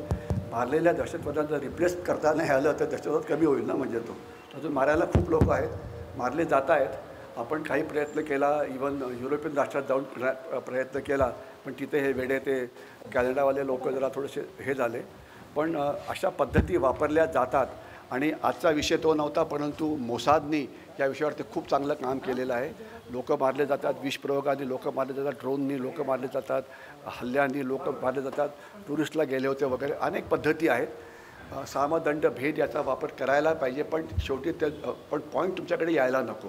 तर ते कौशल्य फार मोठं आहे. आपल्या गुप्तहेर संस्था ज्या आहेत त्यांचं काम वाढलेलं आहे, पण अजून आपली जी एफिशियन्सी आहे ती आपण ISIच्या पण मागे आहोत. एवढं सांगतो तुम्हाला. ISI म्हणजे काय? पाकिस्तानची गुप्तहेर संस्था, आपण त्याच्या मागे आहोत आणि आपण मोसादच्या पुढे जायला पाहिजे, हे आपल्यासमोर असलेलं ध्येय पाहिजे. ठीक आहे, ओके. आपण काम करतो आहे पण पुरेसं नाही आहे, जास्त करायला पाहिजे, एवढंच फक्त. म्हणजे हे मी तुम्हाला म्हणजे कोणी कोणाला मारलं हे मला माहिती नाही, पण पाकिस्तानची वर्तमानपत्रं आहेत, डॉन किंवा नेशन वगैरे, ही तुम्हाला नेटवरती वाचता येतात, तर त्याच्यात ही बातमी येते की भारताने मारलं म्हणून. ठीक आहे, कारण बाकी पाकिस्तानी लोक तर मारायला नकोत, पण काही वेळा इतर लोकंसुद्धा मारतात. म्हणजे इन द सेन्स की काही वेळा काय करते की एखादा दहशतवादी म्हातारा झाला तर ISI म्हणतात त्या म्हाताऱ्याला काय पेन्शन द्यायचं, त्याला मारून टाका. ठीक आहे ना. आता म्हातारा माणसाचं काय काम आहे? म्हणजे दहशतवादी थोडं यंग पाहिजेत ना जरा. ठीक आहे ना. मी तुम्हाला तत्त्वज्ञानी नको, तुम्हाला कार्यकर्ते पाहिजेत म्हणजे ते. तर तसं होतं. आणि काही वेळा इंटर गँग वॉरफेअरसुद्धा असतं, त्यात थोडेसे मारले जातात. पण काही आपणसुद्धा मारले असावेत असं नक्कीच वाटतं. ओके, अजून काही? हां, विचारा सर, विचारा. माईक घ्या. पाकिस्तानप्रमाणे बांगलादेश पण युद्ध छेडेल काय भारताशी? तुम्ही प्रश्न विचारला की पाकिस्तानचं आहे पण बांगलादेश भारताशी युद्ध छेडेल का? अहो, बांगलादेशने भारताशी युद्ध 47 साली सुरू केलं होतं. ते हजारो लाखो कोट्यामध्ये बांगलादेशी पाठवत आहेत. त्यांचं जे आहे ते डेमोग्राफिक इन्व्हेजन आहे, त्याने तुमची पॉप्युलेशन पूर्ण बदली करून टाकलेली आहे. युद्धाची गरजच नाही आहे. आता 2025च्या आधी मी एक पुस्तक दिलं असेल बहुतेक तुम्हाला. भारताच्या 2 राज्याचे मुख्यमंत्री बांगलादेशी होतील, एक तर आसाम आणि दुसरं वेस्ट बेंगॉल. तर त्यांनी आपल्यापेक्षा 100% जास्त हुशार आहेत. क्लिअर आहे? हां, बस. उत्तर पुरेसं नाही आहे, पण ते तुमच्यापेक्षा हुशार आहेत, एवढंच फक्त. म्हणजे अनेक प्रश्नांना उत्तरं नाहीत बरं का. म्हणजे असं समजू नका की सगळ्याकरता उत्तर आहेत. म्हणजे अहो, 7 कोटी बांगलादेशी भारतात आले आहेत. चूक कुणीतरी केली आहे ना. अजूनसुद्धा येत आहेत. नक्कीच आपण कमी पडतो आहे. बॉर्डर सिक्युरिटी जर नुसतं मिलिटरीली बघायचं म्हटलं तर ही जी भारत बांगलादेश सीमा आहे त्याच्यावरती BSF नावाचं हे आहे, अर्धसैनिक दल, त्याला CAPF म्हटलं जातं. तर त्यांना त्याचं काम जमत नाही आहे. सिम्पल आहे. आणि त्याच्याविषयी इतक्या गोष्टी आहेत. मी तुम्हाला एक केवळ माहिती करता सांगतो. त्याला आता एक 500-600 बांगलादेशी पकडले गेले. माझा थोडाफार पोलिसांशी संबंधित थोडाफार येतो, त्यांच्या मी काही एखाद्या लेक्चरला जातो. तर प्रत्येक बांगलादेशी भारतात त्यांनी ज्याला कलकत्ता त्यांनी बांगलादेश सीमा पार केली आणि भारतात आत ये पण त्याला 40-25 लोकांनी मदत केली आहे. महाराष्ट्रामध्ये त्यांना तहसीलदारांनी मदत केलेली आहे. महाराष्ट्रामधल्या एका गावामध्ये गावाची लोकसंख्या 1000 आणि तिथे 1000 जन्म दाखले देण्यात आलेले आहेत. आपली MPSCमध्ये पास झालेली पोरं की त्यांना खोटे हे बनवत आहेत. आपले सरकारी कर्मचारी महाराष्ट्रातले, वेस्ट बेंगॉलचे तर विकले गेले त्याची काही डाऊट नाही आहे, पण महाराष्ट्रातले विकले गेलेले आहेत. ठीक आहे, महाराष्ट्रात 70-80 लाख बांगलादेशी हे महाराष्ट्र लोकांचं अपयश आहे, काही डाऊट नको तुमच्या मनामध्ये. आपण पुष्कळ पद्धत केली, national population register, national register of citizen, CA वगैरे. अजून जास्त काही ते करायला पाहिजे, एवढंच फक्त. करायला भरपूर आहे. तुमच्याशी जर कोणाची ओळख असेल तर त्याला मी थोडं प्रायव्हेटली सांगू शकतो. म्हणजे तसं काही लपवायला काहीच नाही आहे. पोलिसांची एफिशियन्सी वाढवायला पाहिजे, ते त्याचं एक हे आहे, आणि त्याच्याकरता करायला काय पाहिजे आपण नंतर बोलू शकतो. ठीक आहे, ओके. अजून काही? युद्धाचा म्हणजे आपल्या डोक्यात एक हे काढून टाका, युद्ध म्हणजे बंदूक आणि बॉम्बस्फोट वगैरे, ते नाही हो. युद्धाचे वेगवेगळे प्रकार आहेत ते. तर त्यांनी युद्ध हे सुरूच आहे. आणि तुम्हाला ते म्हणजे NGOज तुम्हाला एक उदाहरण देतो. एक NGO होती, त्यांनी चेन्नईमध्ये एक कारखाना होता आपला काय कॉपर बनवणारा. त्यांनी एक खटला दाखल केला की याच्यामुळे पोल्युशन होतं आहे. तर म्हणून ते हायकोर्टमध्ये गेले. हायकोर्टने सांगितलं की पोल्युशन होतं आहे, हा कारखाना बंद करा. अरे पोल्युशन होतं आहे, कॉपरचा कारखाना बंद करायचा, तर तुम्हाला कॉपरला काय रिप्लेसमेंट मिळाली आहे का? नाही. कारखाना आपल्या हायकोर्टने बंद करवला आणि नंतर लक्षात आलं की आता चीननी फंड केलं होतं. त्यानंतर कॉपरचे आपण आता आयात चीनमधनं करतो आहे. म्हणजे आपले कारखाने यांनी बंद करवलेले आहेत. आणि चीन कशा प्रकारे भारतीय अर्थव्यवस्थेला भ्रष्ट करतो आहे हा एक वेगळाच विषय होईल. ठीक आहे ना, अतिशय भ्रष्ट करतो आहे. म्हणजे भारतामध्ये चीनचे, तुमच्यामधले पुष्कळसे जण कॉर्पोरेट वर्ल्डमध्ये असतील, त्यांना हे ऐकलं तर राग येईल. चीनचे भारतामधले सर्वात मोठे समर्थक आहेत भारताचं कॉर्पोरेट वर्ल्ड. त्यांना वाटतं की आम्ही चीनशिवाय जिवंत राहू शकत नाही, आणि त्यांना आता या कॉर्पोरेट वर्ल्डवरती सोशल बॉयकॉट टाकण्याची गरज आहे आता.